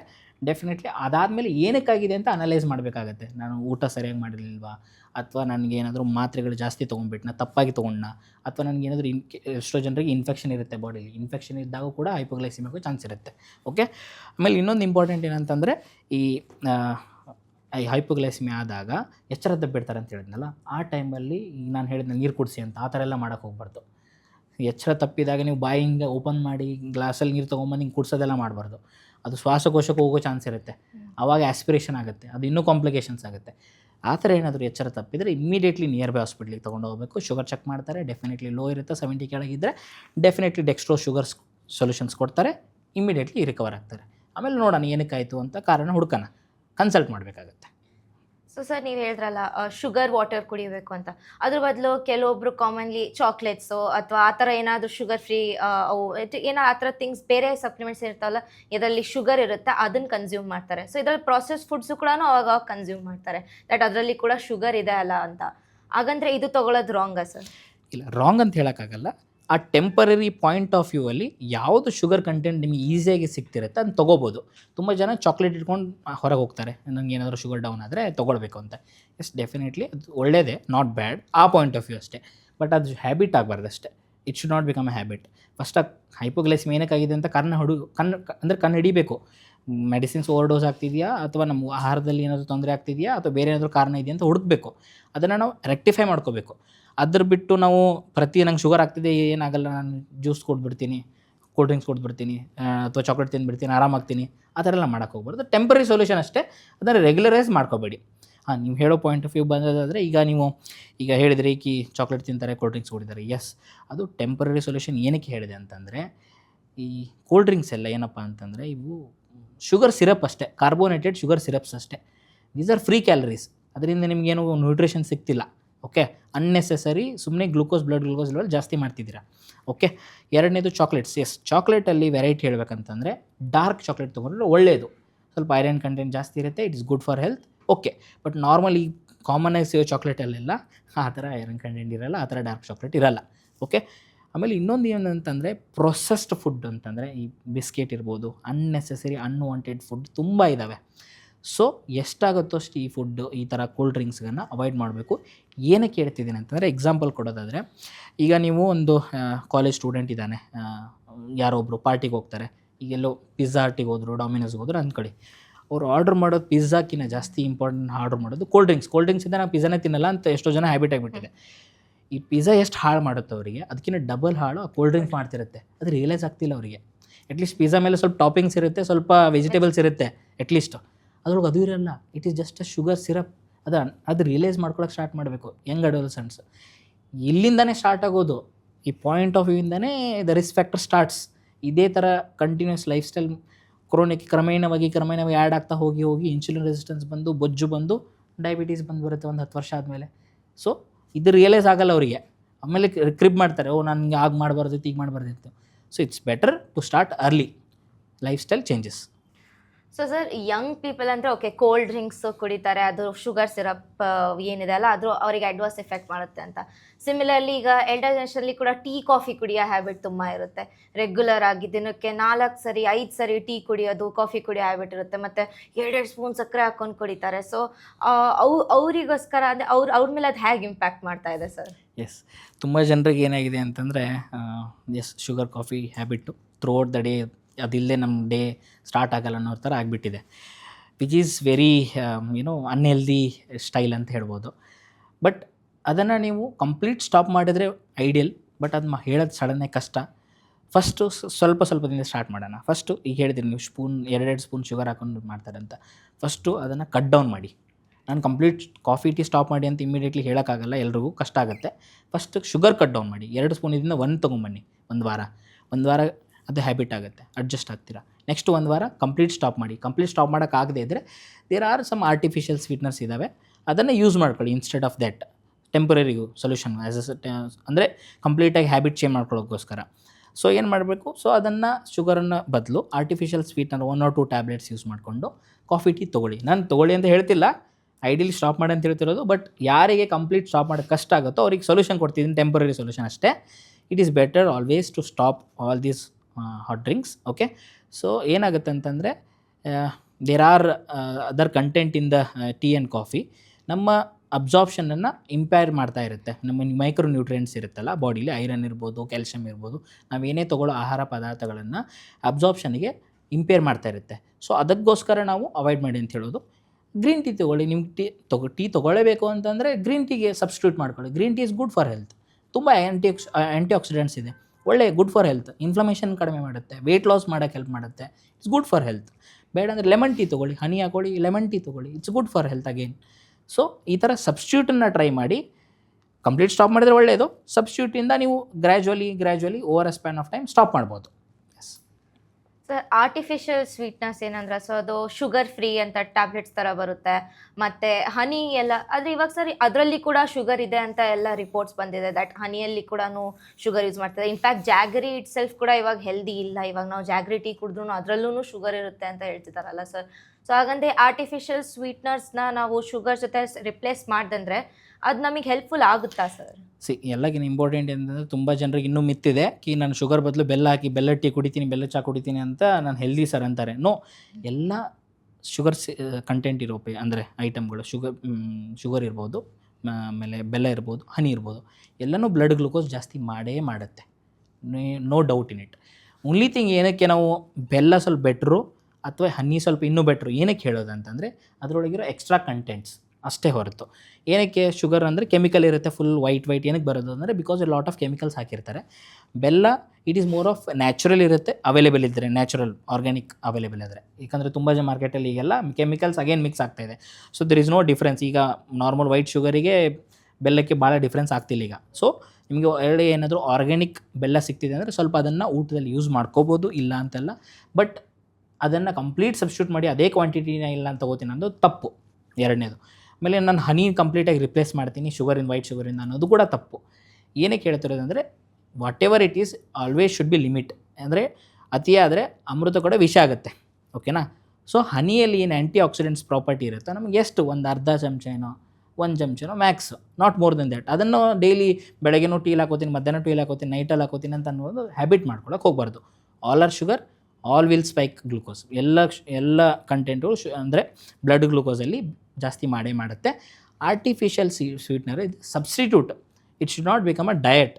ಅದು ಡೈಲಿ ಹ್ಯಾಬಿಟಲ್ಲಿ ಬರಬಾರ್ದು, ಜಸ್ಟ್ ಸಬ್ಸ್ಟಿಟ್ಯೂಟ್ ಆಗಿ ಯೂಸ್ ಮಾಡ್ಕೋಬೋದು. ಯಾರಿಗೆ ತುಂಬ ಕ್ರೇವಿಂಗ್ಸ್ ಇರುತ್ತೆ, ಯಾರಿಗೆ ತುಂಬ ಸ್ವೀಟ್ ತೊಗೋಬೇಕು ಅನ್ಕೋತಾರೆ, ಯಾರು ಕಂಟ್ರೋಲ್ ಮಾಡೋಕ್ಕಾಗ್ತಿಲ್ಲ, they can use it as a temporary solution. Don't make it as a habit. Yes, ಜನ ಹೇಳ್ತಾರೆ ದ್ಯಾಟ್ ಡಯಾಬಿಟೀಸ್ ಅವ್ರು ಎಸ್ಪೆಷಲಿ ತಮ್ಮ ಫೀಟ್ ಬಗ್ಗೆ ತುಂಬ ಕಾಳಜಿ ಕೊಡಬೇಕು, ಫೀಟ್ ಬಗ್ಗೆ ಕೇರ್ ಮಾಡಬೇಕು.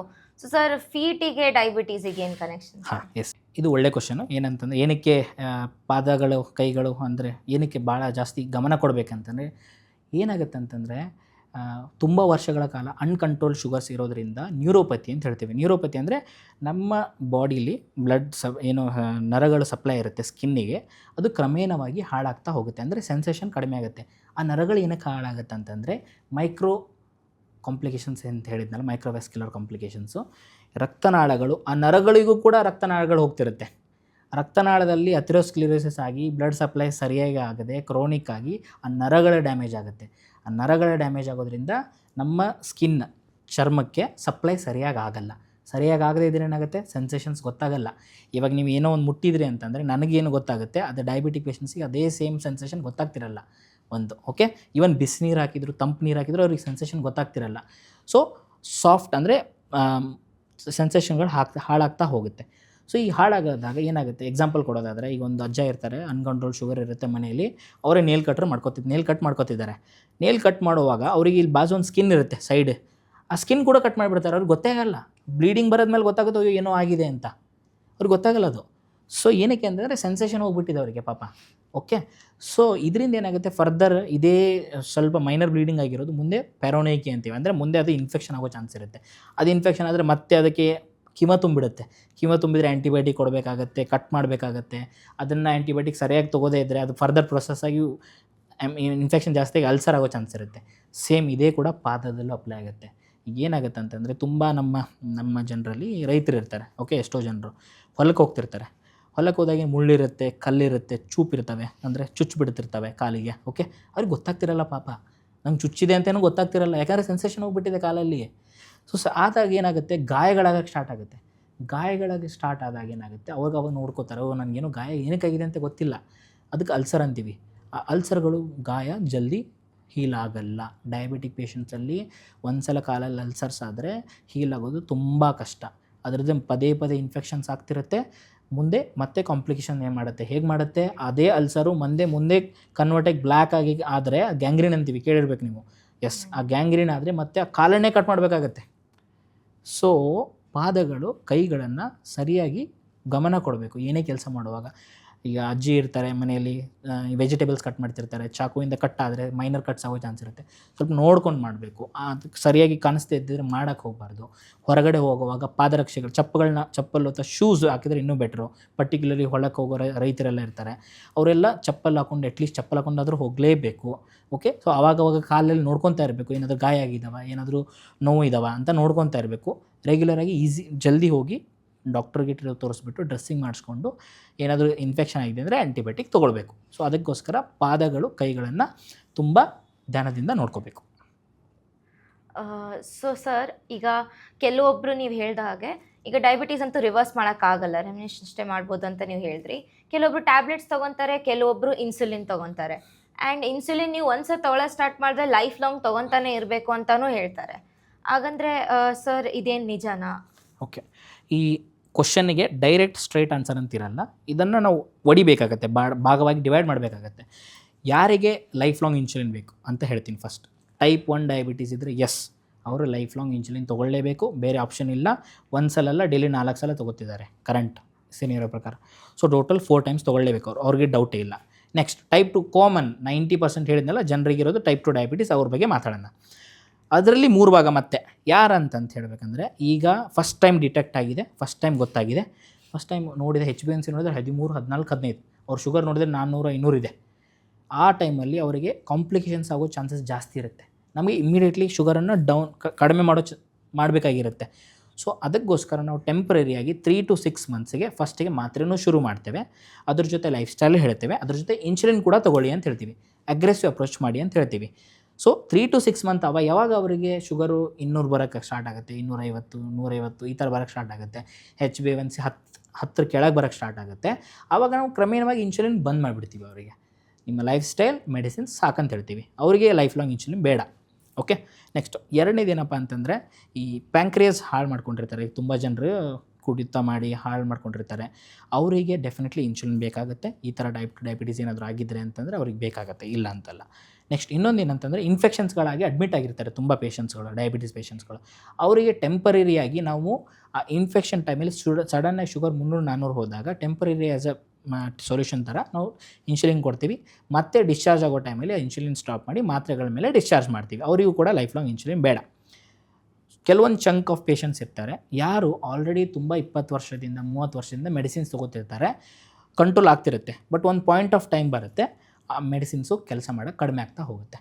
ಆ ಪಾಯಿಂಟ್ ಆಫ್ ಟೈಮಲ್ಲಿ ಏನಾಗುತ್ತೆ ಅಂತಂದರೆ, ಇವನ್ ಟೈಪ್ 2 ಡಯಾಬಿಟೀಸಲ್ಲಿ ಕೂಡ ಒಂದು ಕ್ರಮೇಣ ಒಂದು 20ರಿಂದ 30 ವರ್ಷದ ನಂತರ ಈ ಇನ್ಸುಲಿನ್ ರೆಸಿಸ್ಟೆನ್ಸ್ ಕನ್ಸೆಪ್ಟ್ ಜೊತೆ ಕೂಡ ಇನ್ಸುಲಿನ್ ಉತ್ಪತ್ತಿ ಆಗೋದು ಕೂಡ ಕಡಿಮೆ ಆಗ್ತಾ ಹೋಗುತ್ತೆ. ಆ ಪೇಷಂಟ್ಸ್ಗಳಿಗೆ ಎಸ್ ಡೆಫಿನೆಟ್ಲಿ ಮಾತ್ರೆಗಳ ಜೊತೆ ಇನ್ಸುಲಿನ್ ಬೇಕಾಗುತ್ತೆ, ಅವರು ಲೈಫ್ ಲಾಂಗ್ ಬೇಕಾಗುತ್ತೆ. ಬಟ್ ಈ ಇನ್ಸುಲಿನ್ ಲೈಫ್ ಲಾಂಗ್ ಬೇಕಾಗುತ್ತೆ ಅಂತ ಯಾರೂ ಹೆದರಬಾರ್ದು. ಇದು ತುಂಬ ಮಿತ್ ಇರೋದು. ತುಂಬ ಜನರಿಗೆ ಇನ್ಸುಲಿನ್ ಬಗ್ಗೆ ಹೆದರಿಕೆ ಇದೆ, ಒಂದು ಸಲ ಸ್ಟಾರ್ಟ್ ಆದರೆ ಲೈಫ್ ಲಾಂಗ್ ಸ್ಟಾರ್ಟ್ ಆಗುತ್ತೆ ಅಂತ. ನೀವು ಯಾವ ಜಾಗದಲ್ಲಿದ್ದೀರಿ, ಯಾವ ಪಾಯಿಂಟ್ ಆಫ್ ಟೈಮಲ್ಲಿ ನೀವು ಡಾಕ್ಟ್ರನ್ನ ಮೀಟ್ ಆಗ್ತಿದ್ದೀರಿ, ಅದನ್ನು ಅನಲೈಸ್ ಮಾಡಬೇಕು. ನೀವು ಅದನ್ನು ಥಿಂಕ್ ಮಾಡಬೇಕು. ಶಾರ್ಟ್ ಟರ್ಮ್ ಕೊಡ್ತಿದ್ದಾರಾ, ಲಾಂಗ್ ಟರ್ಮಿಗೆ ಕೊಡ್ತಿದ್ದಾರೆ ಅಂತ ಕೇಳ್ಕೋಬೇಕು. ಕೇಳ್ಕೊಂಬಿಟ್ಟು ಡಿಸಿಷನ್ ತೊಗೋಬೇಕು. ಸೊ ಹೆದರಕ್ಕೆ ಹೋಗಬಾರ್ದು. Insulin is very important in life. Insulin ಇದರಿಂದ ತುಂಬ ಸೈಡ್ ಇಫೆಕ್ಟ್ ಅಂತ ತುಂಬ ಹೆದರ್ತಾರೆ ಜನ. ಆ ಥರ ಮೇಜರ್ ಸೈಡ್ ಎಫೆಕ್ಟ್ಸ್ ಇರಲ್ಲ. ಒಳ್ಳೆಯದು. ಅಡ್ವೈಸ್ ಮಾಡಿದ್ದಾರೆ ಅಂದರೆ ಎಸ್ ಡೆಫಿನೆಟ್ಲಿ ತೊಗೊಳ್ಳೇಬೇಕು. ಓಕೆ, ಸೊ ಸರ್, ಇನ್ಸುಲಿನ್ ತೊಗೊಳಕ್ಕೆ ಒಂದು ಸರ್ಟೆನ್ ಪ್ರೊಸೀಜರ್ ಇರುತ್ತೆ, ಹಾಗೆ ಅದೇ ರೀತಿಯಲ್ಲಿ ತೊಗೊಳ್ಬೇಕು ಅಂತ. ಯಾಕಂದರೆ ಟ್ಯಾಬ್ಲೆಟ್ಸ್ ಥರ ಅಲ್ಲ ದ್ಯಾಟ್ ಓಕೆ ನೀರು ತೊಗೊಂಡ್ವಿ ನುಂಗ್ಬಿಟ್ವಿ. ಸೊ ಅದಕ್ಕೇನು ಪ್ರಾಪರ್ ಪ್ರೊಸೀಜರ್ ಇರುತ್ತಲ್ಲ ಸರ್, ಅದೇನು? ಇನ್ಸುಲಿನ್ ತೊಗೊಳ್ಳೋದಾದರೆ ಇನ್ಸುಲಿನಲ್ಲಿ ವೆರೈಟಿ ಇದ್ದಾವೆ. Short acting, ultra short acting, very short acting, long acting ಅಂತ ಇದ್ದಾವೆ. ಸೊ ಏನಂದರೆ ಯಾವ ಥರ ಇನ್ಸುಲಿನನ್ನು ಅಡ್ವೈಸ್ ಮಾಡಿದರೆ ಅದ್ರ ಮೇಲೆ ಡಿಪೆಂಡ್ ಆಗುತ್ತೆ. ಓಕೆ, ಕೆಲವೊಬ್ಬರು ದಿವಸಕ್ಕೆ 3 ಸಲ ತೊಗೊಳಕ್ಕೆ ಹೇಳ್ತಾರೆ, ಕೆಲವೊಬ್ರು 4 ಸಲ ಹೇಳ್ತಾರೆ, ಕೆಲವೊಬ್ರು 2 ಸಲ ಹೇಳ್ತಾರೆ, ಕೆಲವೊಬ್ರಿಗೆ 1 ಸಲ ಹೇಳ್ತಾರೆ. ಮಿಕ್ಸ್ಟಾರ್ಡ್ ಅಂತ ಮಿಕ್ಸ್ ಬರುತ್ತೆ, 2 ಸಲ ಇರುತ್ತೆ. ಲಾಂಗ್ ಆ್ಯಕ್ಟಿಂಗ್ ಇರೋರು 1 ಸಲ ತೊಗೊಳಕ್ಕೆ ಹೇಳ್ತಾರೆ. ಓಕೆ, ಸೊ ಆಯಾ ಪೇಷಂಟಿಗೆ ಅದು ವೇರಿಯೇಷನ್ಸ್ ಇರುತ್ತೆ. ಪ್ರತಿಯೊಂದು ಪೇಷಂಟು ನಾವು ಇಂಡಿವಿಜುವಲೈಸ್ ಮಾಡ್ತೀವಿ. ಯಾವ ಪೇಷಂಟ್ 1 ಸಲ ತೊಗೋಬೇಕು, 2, 3, 4 ಸಲ ಅಂತ. ಸೊ ಯಾವಾಗಲೇ ತೊಗೊಳ್ಳೋವಾಗ ಊಟ ಮಾಡೋಕ್ಕಿಂತ ಅಟ್ಲೀಸ್ಟ್ 15 to 20 ಮಿನಿಟ್ಸ್ ಅಂತ ಹೇಳ್ತೀವಿ. ಅಟ್ಲೀಸ್ಟ್ ಐಡಿಯಲಿ 30 ಮಿನಿಟ್ಸ್ ಮುಂಚೆ ತೊಗೋಬೇಕು. ಊಟ ಮಾಡೋ, ಈಗ ಫಾರ್ ಎಕ್ಸಾಂಪಲ್ 9 ಗಂಟೆಗೆ ಊಟ ಮಾಡ್ತಿದ್ದಾರೆ ಅಂದರೆ 8:30 ಅವರು ಇನ್ಸುಲಿನ್ ತೊಗೋಬೇಕು. ಹೇಗೆ ತೊಗೋಬೇಕು? ಎರಡು ಆಪ್ಷನ್ ಇದೆ. ಒಂದು ಇನ್ಸುಲಿನ್ ಸಿರಿಂಜ್ ಇರುತ್ತೆ, ವಾಯಲ್ ಇರುತ್ತೆ. Insulin vial, insulin syringe. ಇನ್ನೊಂದು ಇನ್ಸುಲಿನ್ ಪೆನ್ ಇರುತ್ತೆ. ಇನ್ಸುಲಿನ್ ಪೆನ್ ಅಂದರೆ ಅದರೊಳಗೆ ಆಲ್ರೆಡಿ ಇನ್ಸುಲಿನ್ ಲೋಡೆಡ್ ಇರುತ್ತೆ. ಓಕೆ, ಸೊ ಇನ್ಸುಲಿನ್ ಪೆನ್ ಏನಕ್ಕೆ ಜಾಸ್ತಿ ಜನ ಪ್ರಿಫರ್ ಮಾಡೋದು ಅಂತಂದರೆ, ಇದು ವೆರಿ ಈಸಿ ಕನ್ಸೆಪ್ಟ್. ಅಂದರೆ ಪೆನ್ ಥರ ಇಟ್ಕೊಂಡು ಹೊರಗಡೆ ಎಲ್ಲೂ ಹೋಗೋದಾದರೆ, ಟ್ರಾವೆಲ್ ಮಾಡೋದಾದರೆ ಈಸಿಯಾಗಿ ತೊಗೊಂಡು ಹೋಗ್ಬೋದು. ಬಟ್ ಇದರೊಳಗೆ ಇನ್ನೊಂದು ಕ್ಯಾಚ್ ಇದೆ. ಇಂಪಾರ್ಟೆಂಟ್ ಏನಪ್ಪ ಅಂತಂದರೆ, ಇನ್ಸುಲಿನನ್ನು ನೀವು ಯಾವಾಗಲೂ ಹೊರಗಡೆ ಬಿಸಿಲಲ್ಲಿ ಇದರಲ್ಲೆಲ್ಲ ಇಡಕ್ಕೆ ಹೋಗ್ಬಾರ್ದು. ಫ್ರಿಜ್ ಇರುತ್ತೆ, ಫ್ರಿಜ್ಜಲ್ಲಿ ಡೋರ್ ಇರುತ್ತಲ್ಲ, ಡೋರ್ ಹ್ಯಾಂಡಲಲ್ಲಿ ಸ್ಟೆಪ್ ಇರುತ್ತಾವಲ್ಲ ಬಾಕ್ಸಸ್ಸು, ಅಲ್ಲಿ ಇಡಬೇಕು. ತುಂಬ ಜನ ಮಿಸ್ ಆಗಿ ಫ್ರೀಜಲ್ಲಿ ಕೂಡ ಇಟ್ಬಿಡ್ತಾರೆ, ವಿಚ್ ಈಸ್ ವೆರಿ ರಾಂಗ್. ಅಲ್ಲಿ ಕ್ರಿಸ್ಟಲೈಸ್ ಆಗಿಬಿಡುತ್ತೆ. ಆ ಥರ ಎಲ್ಲ ಇಡಕ್ಕೆ ಹೋಗ್ಬಾರ್ದು. ಡೋರ್ ಹ್ಯಾಂಡಲಲ್ಲಿ ಸೈಡಲ್ಲಿ ಇಡಬೇಕು. 2 to 8 ಡಿಗ್ರೀಸಲ್ಲಿ ಸಾಕು. ಓಕೆ, ಸೊ ಇನ್ಸುಲಿನಲ್ಲಿ ಎಕ್ಸಾಂಪಲ್ ತೋರಿಸೋದಾದರೆ, ಇವಾಗ ಇದು ನಾನು ಹೇಳಿದ್ನಲ್ಲ 2 ಥರ ಅಂತ. ಒಂದು ಇನ್ಸುಲಿನ್ ಪೆನ್ನು, ಇದು insulin syringe. Okay, insulin ಸಿರಿಂಜ್ಗೆ vial ಇರುತ್ತೆ, ಅಂದರೆ ಇನ್ಸುಲಿನ್ ವಾಯಲ್ ಇರುತ್ತೆ, ಅದನ್ನು ಲೋಡ್ ಮಾಡಬೇಕು. ಇದು ಇನ್ಸುಲಿನ್ ನೀಡಲ್ ಕೂಡ ಲೋಡ್ ಮಾಡಿಬಿಟ್ಟು ಫಾರ್ ಎಕ್ಸಾಂಪಲ್ ಈಗ ಒಂದು ಪೇಷಂಟ್ಗೆ ನಾನು 10 ಯೂನಿಟ್ ಹಿಡಿದೀನಿ ಅಂತ ಅಂದ್ಕೊಳ್ಳಿ, ನಂಬರ್ 10 ಅಂತ ಕಾಣಿಸ್ತಾ ಇದೆ. ಓಕೆ, ಸೊ ಇದನ್ನು ಲೋಡ್ ಮಾಡಿಬಿಟ್ಟು 10 ಯೂನಿಟ್ಸ್ ತೊಗೊಂಡ್ಬಿಟ್ಟು ಈ ಥರ ಇಡಬೇಕು. ಓಕೆ, ಈ ಥರ ಇಟ್ಬಿಟ್ಟು ಇನ್ಸುಲಿನ್ ಯಾವ ಭಾಗದಲ್ಲಿ ತೊಗೋಬೇಕಂತ ಗೊತ್ತಿರಬೇಕು. ಫಸ್ಟ್ ಏನಂತಂದರೆ ನಮ್ಮ ನಾಭಿ ಇರುತ್ತಲ್ಲ ಅಂಬಲಿಕಸ್, ಇದರಿಂದ 3 ಇಂದ 4 ಬಟ್ ಈ ಕಡೆ ಬೆರಳು ಈ ಕಡೆ ಸೊ ಈ ಜಾಗದಲ್ಲಿ ತೊಗೋಬೋದು. ಆಮೇಲೆ ತೊಡೆ ಮೇಲೆ ತೊಗೋಬೋದು, ಸೈಡ್ ಭುಜದಲ್ಲಿ ಸೈಡ್ ತೊಗೋಬೋದು, ಈ ಜಾಗದಲ್ಲಿ ತೊಗೋಬೋದು. Okay, simple, very simple. ನಾನು ಈಗ ತೋರಿಸೋದಾದರೆ ಈ ಥರ ಇರುತ್ತೆ. ಲೋಡ್ ಮಾಡಿದ್ದೀನಿ, ಲೋಡ್ ಮಾಡಿದ್ಮೇಲೆ ಈ ಥರ ಹಿಂಗೆ ಇಟ್ಕೊಂಡು ಡೈರೆಕ್ಟ್ ಪ್ರಿಕ್ ಮಾಡಿಬಿಟ್ಟು ಹೀಗಿಡಬೇಕು, ಪ್ರೆಸ್ ಮಾಡಬೇಕು, ಪ್ರೆಸ್ ಮಾಡಿ ಒಂದು 2 to 3 ಸೆಕೆಂಡ್ಸ್ ವೇಟ್ ಮಾಡಿ ತೆಗೀರಿ. ಇಷ್ಟೇ. 90 ಡಿಗ್ರಿ ಇರಬೇಕದು. ಸ್ಕಿನ್ನಲ್ಲಿ ಹೋಗುತ್ತೆ, ಬ್ಲಡ್ಡಲ್ಲಿ ಹೋಗಲ್ಲ, ಅದು ಸ್ಕಿನ್ನಲ್ಲೇ ಸಬ್ಕ್ಯೂಟೇನಿಯಸ್ ಟಿಶ್ಯೂಯಲ್ಲಿ ಹೋಗುತ್ತೆ ಅಷ್ಟೇ. ಇಷ್ಟೇ, ಇದಕ್ಕೆ ವೆರಿ ಸಿಂಪಲ್. ಸೊ ತುಂಬ ಜನ ಏನು ನೋಡ್ತಾರೆ, ಅಯ್ಯೋ ನಂಗೆ ಇನ್ಸುಲಿನ್ ಕೊಟ್ಟರು ನಾನು ಹೆಂಗೆ ತೊಗೊಂಡೆ, ನಂಗೆ ತೊಗೊಳಕ್ಕಾಗಲ್ಲ ಅಂತ. ಇದರಲ್ಲಿ ಏನು ದೊಡ್ಡ ನಾಲೆಜ್ ಬೇಕು, ಎಜುಕೇಷನ್ ಬೇಕಂತಿಲ್ಲ. ನಂಬರ್ ಗೊತ್ತಿರಬೇಕು, ನಂಬರ್ ಎಲ್ರಿಗೂ ಗೊತ್ತೇ ಇರುತ್ತೆ. ಎಷ್ಟು ತೊಗೋಬೇಕಂತ ಪ್ರಿಸ್ಕ್ರೈಬ್ ಮಾಡಿರ್ತಾರೆ ಡಾಕ್ಟ್ರು, ಅದನ್ನ ತೊಗೋಬೇಕು, ಲೋಡ್ ಮಾಡಬೇಕು, ತೊಗೋಬೇಕು. ಸೊ ಇದು ಸಿರಿಂಜ್. ದೆನ್ ಬಂದುಬಿಟ್ಟು ಪೆನ್ ಏನಂತಂದರೆ ಆಲ್ರೆಡಿ ಲೋಡೆಡ್ ಇರುತ್ತೆ. ಇದ್ರೊಳಗೆ ಒಂದು ಖಾಲಿ ಇದೇನು ತೋರಿಸ್ತಿದೆಯಲ್ಲ ಇದ್ರೊಳಗೆ ಇರುತ್ತೆ, ಇನ್ಸುಲಿನ್ ಲೋಡ್ ಮಾಡಿ ಇಟ್ಟಿರ್ತೀವಿ ಆಲ್ರೆಡಿ. ಇದನ್ನು ಹೀಗಿರುತ್ತೆ, ಪೆನ್ ಇರುತ್ತೆ, ಇದ್ರ ಮೇಲೆ ಒಂದು ನೀಡಲ್ ಇರುತ್ತೆ. ಓಕೆ, ನೀಡಲ್ ಇರುತ್ತೆ, ಇದರಲ್ಲಿ ನಂಬರ್ಸ್ ಇರ್ತವೆ. ಸಿಂಪಲ್. ಫಸ್ಟು ಯೂಸ್ ಮಾಡೋಕ್ಕಿಂತ ಓಪನ್ ಮಾಡೋಕ್ಕಿಂತ ಮುಂಚೆ ಹಿಂಗೆ ರೋಲ್ ಮಾಡಬೇಕು. ಸ್ವಲ್ಪ ರೋಲ್ ಮಾಡಿಬಿಟ್ಟು ಓಪನ್ ಮಾಡಿ ದೆನ್ ಲೋಡ್ ಮಾಡಿ. ಎಷ್ಟು? 10 ಯೂನಿಟ್ ಅಂತ ಅಂದ್ಕೊಳ್ಳಿ. 1 2 3 4 10 ಯೂನಿಟ್. 10 ಯೂನಿಟಿಗೆ ಬಂತು. Okay, simple. ಸೇಮ್ ಅದೇ ಜಾಗಗಳು ಸೇಮ್, ಎಲ್ಲಿ ತೊಗೋಬೇಕಂತ ಅನ್ನೋದು ಸೇಮ್ ನೀಡಲ್ ಇರುತ್ತೆ. 90 ಡಿಗ್ರಿ ಇಡಬೇಕು. ಹೀಗೆ 1 2 3 4 ಹಿಂಗೆ 10 ಮಿನಿಟ್ಸ್ ಹೋಗುತ್ತೆ. ಒಂದು 2 to 3 ಸೆಕೆಂಡ್ಸ್ ವೇಟ್ ಮಾಡಿ ತೆಗೆದುಬಿಡಿ, ಕ್ಲೋಸ್ ಮಾಡಿ. ಇಷ್ಟು ಇನ್ಸುಲಿನ್ ತೊಗೊಳ್ಳೋ ಪ್ರೊಸೀಜರ್ ತುಂಬ ಸಿಂಪಲ್, ಎಲ್ಲರೂ ಕಲಿಬೇಕು. ಒಂದು. ಎರಡನೇದು ಏನಪ್ಪ ಅಂತಂದರೆ ಇನ್ಸುಲಿನ್ ಪೇಷಂಟೇ ಕಲಿತ್ರೆ ಇನ್ನೂ ಈಸಿ, ಬೇರೆಯವ್ರು ಕೊಡೋಕ್ಕಿಂತ ಅವರೇ ಕಲಿತ್ರೆ ಈಸಿಯಾಗಿರುತ್ತೆ. ಆಮೇಲೆ ಇನ್ನೊಂದು ಇಂಪಾರ್ಟೆಂಟ್ ಏನಂದರೆ ಒಂದೇ ಜಾಗದಲ್ಲಿ ಡೈಲಿ ಇಲ್ಲಿ ತೊಗೊಳಕ್ಕೆ ಸ್ಟಾರ್ಟ್ ಮಾಡಿದರೆ ಇಲ್ಲೇ ಡೈಲಿ ತೊಗೋಬೇಕಂತಿಲ್ಲ. ಈ ಜಾಗದಲ್ಲಿ ಒಂದು ದಿನ, ಈ ಜಾಗದಲ್ಲಿ ನೆಕ್ಸ್ಟ್ ಡೇ, ನೈಟು ಈ ಜಾಗ. ಮತ್ತು ನೀವು ಫಾರ್ ಎಕ್ಸಾಂಪಲ್ ಬೆಳಗ್ಗೆ ಈ ಜಾಗ ತೊಗೋತಿದ್ದೀರಿ ಅಂದರೆ ಬೆಳಗ್ಗೆ ಇದೇ ಜಾಗದಲ್ಲಿ ತೊಗೋರಿ, ನೈಟ್ ಈ ಜಾಗದಲ್ಲಿ ತೊಗೋತೀರಿ ಅಂದರೆ ಇದೇ ಜಾಗದಲ್ಲಿ ತೊಗೋರಿ. ಬಟ್ ಒಂದೇ ಜಾಗದಲ್ಲಿ ಪ್ರತಿದಿನ ತೊಗೋಬಾರ್ದು, ಜಾಗಗಳು ಚೇಂಜ್ ಆಗ್ತಾ, ಸೈಡ್ ಚೇಂಜಸ್ ಆಗ್ತಾ ಇರಬೇಕು. ಸರ್, ತೊಗೊಂಡ್ಮೇಲೆ ಸಿರಿಂಜನ್ನು ಏನಾದರೂ ಕ್ಲೀನ್ ಮಾಡಿ ಇಡಬೇಕು ಆ್ಯಂಡ್ ರೀಯೂಸ್ ಮಾಡ್ಬೋದಾ ಸಿರಿಂಜ್? ಅದ್ರ ಬಗ್ಗೆ ಐಡಿಯಲ್ ಏನಂತಂದರೆ ಪ್ರತಿಯೊಂದು ಪ್ರಿಕ್ಕಲ್ಲೂ ನೀಡಲ್ಸ್ ಏನಿರುತ್ತೆ, ಈ ನೀಡಲ್ಸನ್ನು ಚೇಂಜ್ ಮಾಡ್ತಾ ಇರಬೇಕು ಐಡಿಯಲಿ. ಬಟ್ ತುಂಬ ಜನರಿಗೆ ಕಾಸ್ಟ್ ಇಶ್ಯೂ ಆಗುತ್ತೆ ಅಂತೇಳಿ ತುಂಬ ಜನ ಏನು ಮಾಡ್ತಾರೆ, 2 to 3 ಡೇಸ್ ತನಕ ಯೂಸ್ ಮಾಡ್ತಾರೆ ಒಂದು ನೀಡಲನ್ನು. 2 to 3 ಡೇಸ್ ಯೂಸ್ ಮಾಡ್ತಾರೆ. But it is not completely safe. But because of economic issue ಅದನ್ನು ಫಾಲೋ ಮಾಡ್ತಾರೆ. ನಾಟ್ ಬ್ಯಾಡ್, ಯೂಸ್ ಮಾಡ್ಬೋದು. ಸೊ ಆಫ್ಟರ್ ಯೂಸ್ ಅದನ್ನು ಕ್ಲೀನ್ ಮಾಡಬೇಕಂತ ಏನಿಲ್ಲ, ಜಸ್ಟ್ ಕ್ಲೋಸ್ ಮಾಡಿಟ್ರೆ ಸಾಕು. ನೀಡಲ್ ಕ್ಯಾಪ್ ಇರುತ್ತೆ, ನೀಡಲ್ಗೆ ಇದಕ್ಕೂ ಇದು ನೀಡಲ್ಗೂ ಕ್ಯಾಪ್ ಇರುತ್ತೆ, ಈ ಥರ ಕ್ಯಾಪ್ ಮಾಡಬೇಕು. ಇದಕ್ಕೂ ಕ್ಯಾಪ್ ಇರುತ್ತೆ, ಈ ಥರ ಕ್ಯಾಪ್ ಮಾಡಿ. ಇದಕ್ಕೊಂದು ಇನ್ನೊಂದು ನೀಡಲ್ ಇದೆ, ಅದ್ರ ಮೇಲೆ ಇನ್ನೊಂದು ಕ್ಯಾಪ್ ಇರುತ್ತೆ. ಕ್ಲೋಸ್ ಮಾಡಿ ಇಟ್ಬಿಡ್ಬೇಕು ಅಷ್ಟೇ. ಇದನ್ನು ಪ್ರತಿದಿನ ಐಡಿಯಲಿ ನಾನು ಹೇಳ್ತಿರೋದು, ಇನ್ನೂ ಕೂಡ ಈಗಲೂ ಕೂಡ ನೀಡಲ್ ಇದು ಕೂಡ ಚೇಂಜ್ ಆಗಬೇಕು ಪ್ರತಿ ಪ್ರಿಕ್ಕಿಗೂ. ಇದು ಕೂಡ ಪ್ರತಿ ನೀಡಲ್, ಇದು ಪೆನ್ ಅಲ್ಲ, ಈ ನೀಡಲ್ ಇರುತ್ತಲ್ಲ ಇದು ಚೇಂಜ್ ಆಗಲೇಬೇಕು ಐಡಿಯಲಿ. ಬಟ್ ತುಂಬ ಜನ ಎಕನಾಮಿಕ್ ಇಶ್ಯೂ ಇರೋದ್ರಿಂದ, ದುಡ್ಡಿನ ಇಶ್ಯೂ ಇರೋದ್ರಿಂದ 2 to 3 ಡೇಸ್ ಯೂಸ್ ಮಾಡ್ಕೊಳ್ತಾರೆ. ಅದು ಚೂಪ್ ಇರುತ್ತಲ್ಲ, ಅಂದರೆ ನೀಡಲ್ ಶಾರ್ಪ್ ಇರುತ್ತೆ, ಶಾರ್ಪ್ನೆಸ್ ಇರೋ ತನಕ ಯೂಸ್ ಮಾಡ್ಕೊತಾರೆ. ಬ್ಲಂಟ್ ಆದಮೇಲೆ ಚೇಂಜ್ ಮಾಡ್ಕೋತಾರೆ ತುಂಬ ಜನ. ಸೊ ಸರ್, ಕೊನೆಯದಾಗಿ ನೀವು ನಮ್ಮ ಆಡಿಯನ್ಸಿಗೋಸ್ಕರ, ಅಂದರೆ ಯಾರು ನಮ್ಮ ವ್ಯೂವರ್ಸ್ ಇದ್ದಾರೆ, ವೀಕ್ಷಕರು, ಅವರಿಗೋಸ್ಕರ ನಿಮ್ಮ ಕಡೆಯಿಂದ ಏನು ನೀವು ಟಿಪ್ಸ್ ಕೊಡ್ತೀರಾ ದಟ್ ಅವರು ಇದ್ರ ಬಗ್ಗೆ ಹೇಗೆ ಕೇರ್ ತೊಗೊಳ್ಬೋದು ಡಯಾಬಿಟೀಸ್ ಬಗ್ಗೆ ಅಂತ?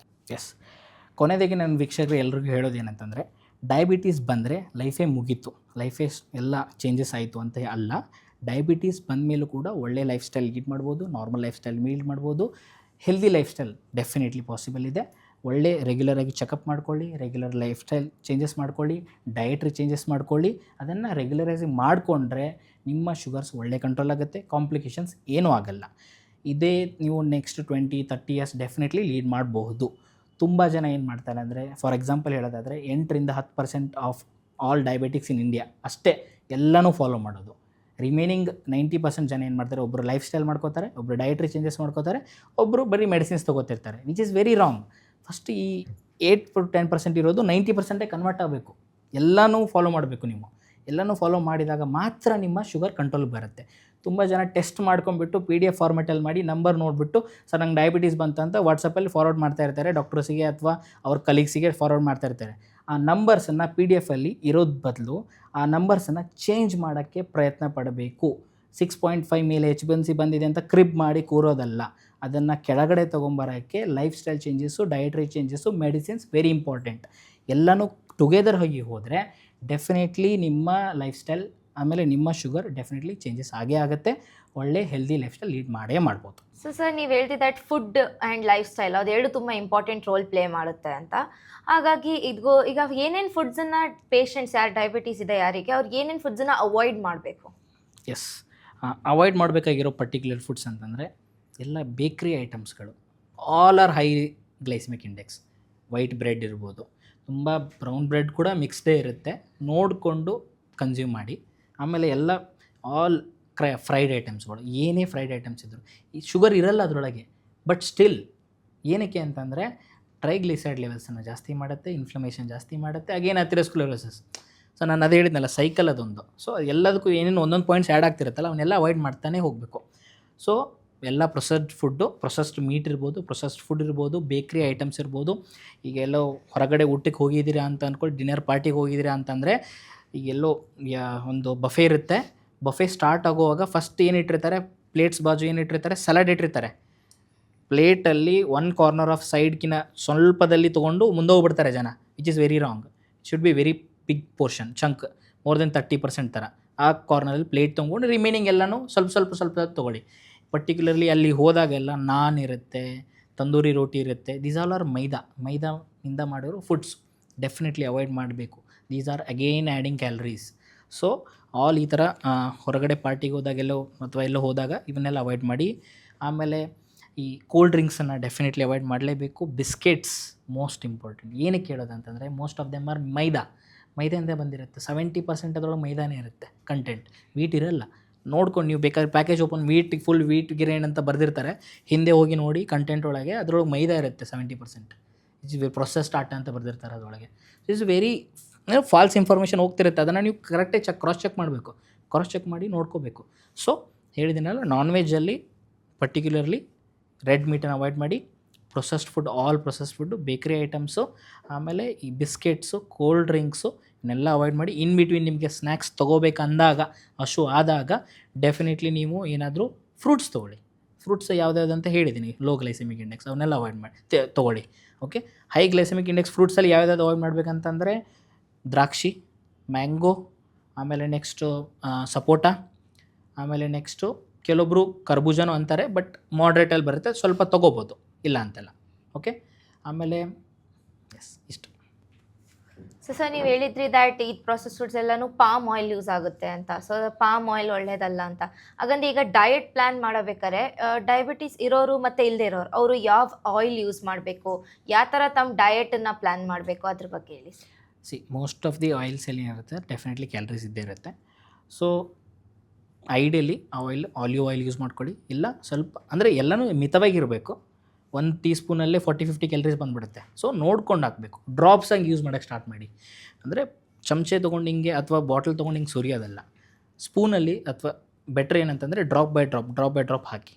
ಓಕೆ, ಒಂದು ಯಾವ ಥರ ಆಯಿಲ್ ಪರ್ಟಿಕ್ಯುಲರ್ಲಿ ಹೇಳ್ಬೇಕಂತಂದರೆ ಆಯಿಲ್ ಯೂಸ್ ಮಾಡ್ಬೋದು, sunflower oil, okay, soybean oils okay. ತುಂಬ ಜನ ground nut oil, coconut use ಮಾಡ್ತಾರೆ, ಸ್ವಲ್ಪ ಅವಾಯ್ಡ್ ಮಾಡಿದ್ರೆ ಬೆಟ್ರು. ಪಾಮ್ ಆಯಿಲ್ ಅಂಕ ಮುಟ್ಲಿಕ್ಕೆ ಹೋಗಬೇಡಿ, ದಿಸ್ ಇಸ್ ವೆರಿ ಬ್ಯಾಡ್. ತುಪ್ಪ, ಇದು is having some unsaturated food ಇರುತ್ತೆ, ಪಾಲಿ ಅನ್ಸ್ಯಾಚುರೇಟೆಡ್ ಫ್ಯಾಟಿ ಆಸಿಡ್ ಇರುತ್ತೆ. ಇಟ್ ಈಸ್ ಓಕೆ, ಸ್ವಲ್ಪ ಮಿತವಾಗಿ ತುಪ್ಪ ಕೂಡ ಯೂಸ್ ಮಾಡ್ಬೋದು ಡೆಫಿನೆಟ್ಲಿ. ಸರ್, ಹಾಗಂದ್ರೆ ಪರ್ಟಿಕ್ಯುಲರ್ ಆಗಿ ಡಯಾಬಿಟಿಕ್ಸ್ ಇರೋ ಪೇಷಂಟ್ ಪ್ಲೇಟಲ್ಲಿ ಏನಿರಬೇಕು, ಅವ್ರು ಏನು ಫುಡ್ಸನ್ನು ಕನ್ಸ್ಯೂಮ್ ಮಾಡಬೇಕು? ಎಸ್, ಈಗ ಡಯಾಬಿಟಿಕ್ ಪೇಷಂಟ್ಸಿಗೆ ಬ್ಯಾಲೆನ್ಸ್ ಡಯಟ್ ಅಂತ ಹೇಳಿದೆ. ಏನಿರಬೇಕು ಅಂತಂದರೆ 40-50% ಮ್ಯಾಕ್ಸಿಮಮ್ ಕಾರ್ಬೋಹೈಡ್ರೇಟ್ಸ್ ಅಂತ ಹೇಳ್ತೀವಿ, 20-30% ಪ್ರೋಟೀನು, 20-25% ಫ್ಯಾಟ್ ಅಂತ ಹೇಳ್ತೀವಿ. ಎಲ್ಲ ಮಿಶ್ರಿತವಾಗಿ ಇರಬೇಕಂತ ಹೇಳ್ತೀವಿ. ಆಮೇಲೆ ಫೈಬರ್ಸ್ 20% ಅಪ್ರಾಕ್ಸಿಮೇಟ್. ಸೊ ಏನಾಗುತ್ತೆ ಅಂತಂದರೆ ಒಂದು ಪ್ಲೇಟಲ್ಲಿ ಒಂದು corner 1/4 of it should B ಏನಂತಂದರೆ ಸ್ಯಾಲಡ್ ಇರಬೇಕು ಫುಲ್ಲು. ಸಲಾಡ್ ಅಂದರೆ ಏನೋ ಅಂತ ಅಂದ್ಕೋಬೇಡಿ, ಇವೇ ಸಿಂಪಲ್ ಸೌತೆಕಾಯಿ, ಗಜ್ಜರಿ, ಆಮೇಲೆ ಮೂಲಂಗಿ, ಆನಿಯನ್ನು, ಟೊಮ್ಯಾಟೊ ಇದಿರಲಿ, ಕುಕ್ ಅಂದರೆ ರಾ ಇರಲಿ. ಓಕೆ, ಇನ್ನೂ 1/4 ಏನಿರಬೇಕಂತಂದರೆ ತರಕಾರಿಗಳಿರಬೇಕು, ಎಲ್ಲ ಕುಕ್ಡ್ ತರಕಾರಿಗಳು ಒಂದು ಕಾರ್ನರ್. ಸೊ ಹಾಫ್ ಪ್ಲೇಟ್ ಇಲ್ಲೇ ಆಯಿತು. ಓಕೆ, ಇನ್ನೂ ಒಂದು ಕಾರ್ನರಲ್ಲಿ ಬೇಕಾದರೆ ನೀವು ಜೋಳದ ರೊಟ್ಟಿ ತೊಗೊಳ್ಳಿ, ಓಕೆ, ರಾಗಿ ರೊಟ್ಟಿ ತೊಗೊಳ್ಳಿ ಅಥವಾ ರಾಗಿ ಮುದ್ದೆ ತೊಗೊಳ್ಳಿ, ನಡೆಯುತ್ತೆ. ಅಂದರೆ ಮಿಲೆಟ್ಸ್ ಎಲ್ಲ ಮಾಡಿ ಒಂದು ರೊಟ್ಟಿ ಮಾಡ್ತಾರೆ, ಅದನ್ನು ತೊಗೋಬೋದು. ಓಕೆ, ಚಪಾತಿ ಕೂಡ 1-2 ತೊಗೋಬೋದು. ಇಫ್ ಇಟ್ ಈಸ್ ಪ್ಯೂರ್ ಆಟದಿಂದ ಮಾಡಿರೋ 1-2 ಚಪಾತಿ ತೊಗೊಳ್ಬೋದು. ಆಮೇಲೆ ಇನ್ನೊಂದು ಕಾರ್ನರಲ್ಲಿ ಒಂದು ಬಟ್ಟಲ್ ಅಂದರೆ ಒಂದು ಬೌಲಲ್ಲಿ ಚಿಕ್ಕದಾಗಿ ಒಂದು ಸಣ್ಣ ಕಪ್ಪದಷ್ಟು ಒಂದು ರೈಸ್ ಹಾಕೋಬೋದು. ಇದು ಒಂದು ನಾರ್ಮಲ್ ಊಟ, ಅಂದರೆ ನಾರ್ಮಲ್ ಫುಡ್ಡಲ್ಲಿ.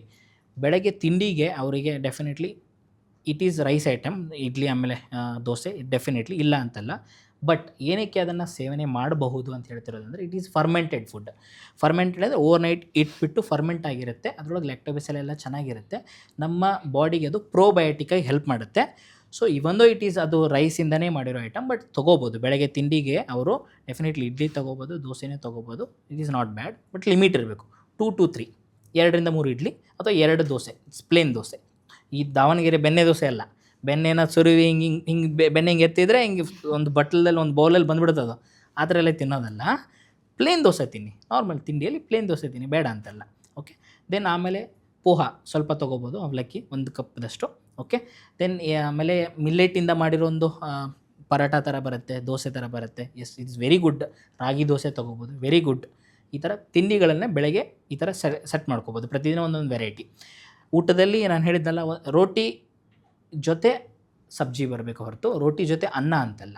ಅಂದರೆ ಮೋರ್ ದೆನ್ 50% ಆಫ್ ಟೈಮ್ ಏನಂದರೆ ಮೋರ್ ದೆನ್ ಅರೌಂಡ್ ಅಪ್ರಾಕ್ಸಿಮೇಟ್ಲಿ 70% ಪ್ಲೇಟಲ್ಲಿ ರೊಟ್ಟಿ, ಜೋಳದ ರೊಟ್ಟಿ ಅಥವಾ ಸಜ್ಜಿ ರೊಟ್ಟಿ ಅಥವಾ ರಾಗಿ ರೊಟ್ಟಿ, ಅದ್ರ ಜೊತೆ ತರಕಾರಿ, ಅದ್ರ ಜೊತೆ ಸಲಾಡ್, ಇದು ಮ್ಯಾಕ್ಸಿಮಮ್ ಬಲ್ಕ್ ಆಗಿರಬೇಕು.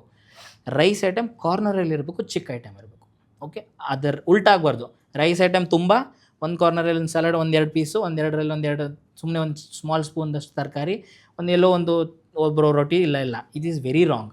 ನಮ್ಮ ಫಾಲೋ ಮಾಡೋದು ಇದನ್ನೇ ನಾವು ತುಂಬ ಪರ್ಟಿಕ್ಯುಲರ್ಲಿ ಈ ದಾವಣಗೆರೆಯಿಂದ ಕೆಳಗಡೆ ಸೌತ್ ಕರ್ನಾಟಕ ಸೈಡ್ ಹೋದರೆ ನಿಮಗೆ ರೈಸ್ ಐಟಮೇ ಸಿಗುತ್ತೆ 90% ಆಫ್ ಟೈಮ್. ಸ್ವಲ್ಪ ನಾರ್ತ್ ಅವ್ರು ಬೆಟ್ರ್, ಅವ್ರು ಸ್ವಲ್ಪ ಜೋಳದ ರೊಟ್ಟಿ ಇನ್ನೂ ಬೆಟ್ರ್ ಇರ್ತಾರೆ, ಆಮೇಲೆ ಸಜ್ಜಿ ರೊಟ್ಟಿ ಎಲ್ಲ ತಿಂತಾರೆ. ಓಕೆ, ಸೊ ಸ್ವಲ್ಪ ಟ್ರಾನ್ಸ್ಫಾರ್ಮೇಷನ್ ಮಾಡ್ಕೋಬೇಕು, which is very good for your life.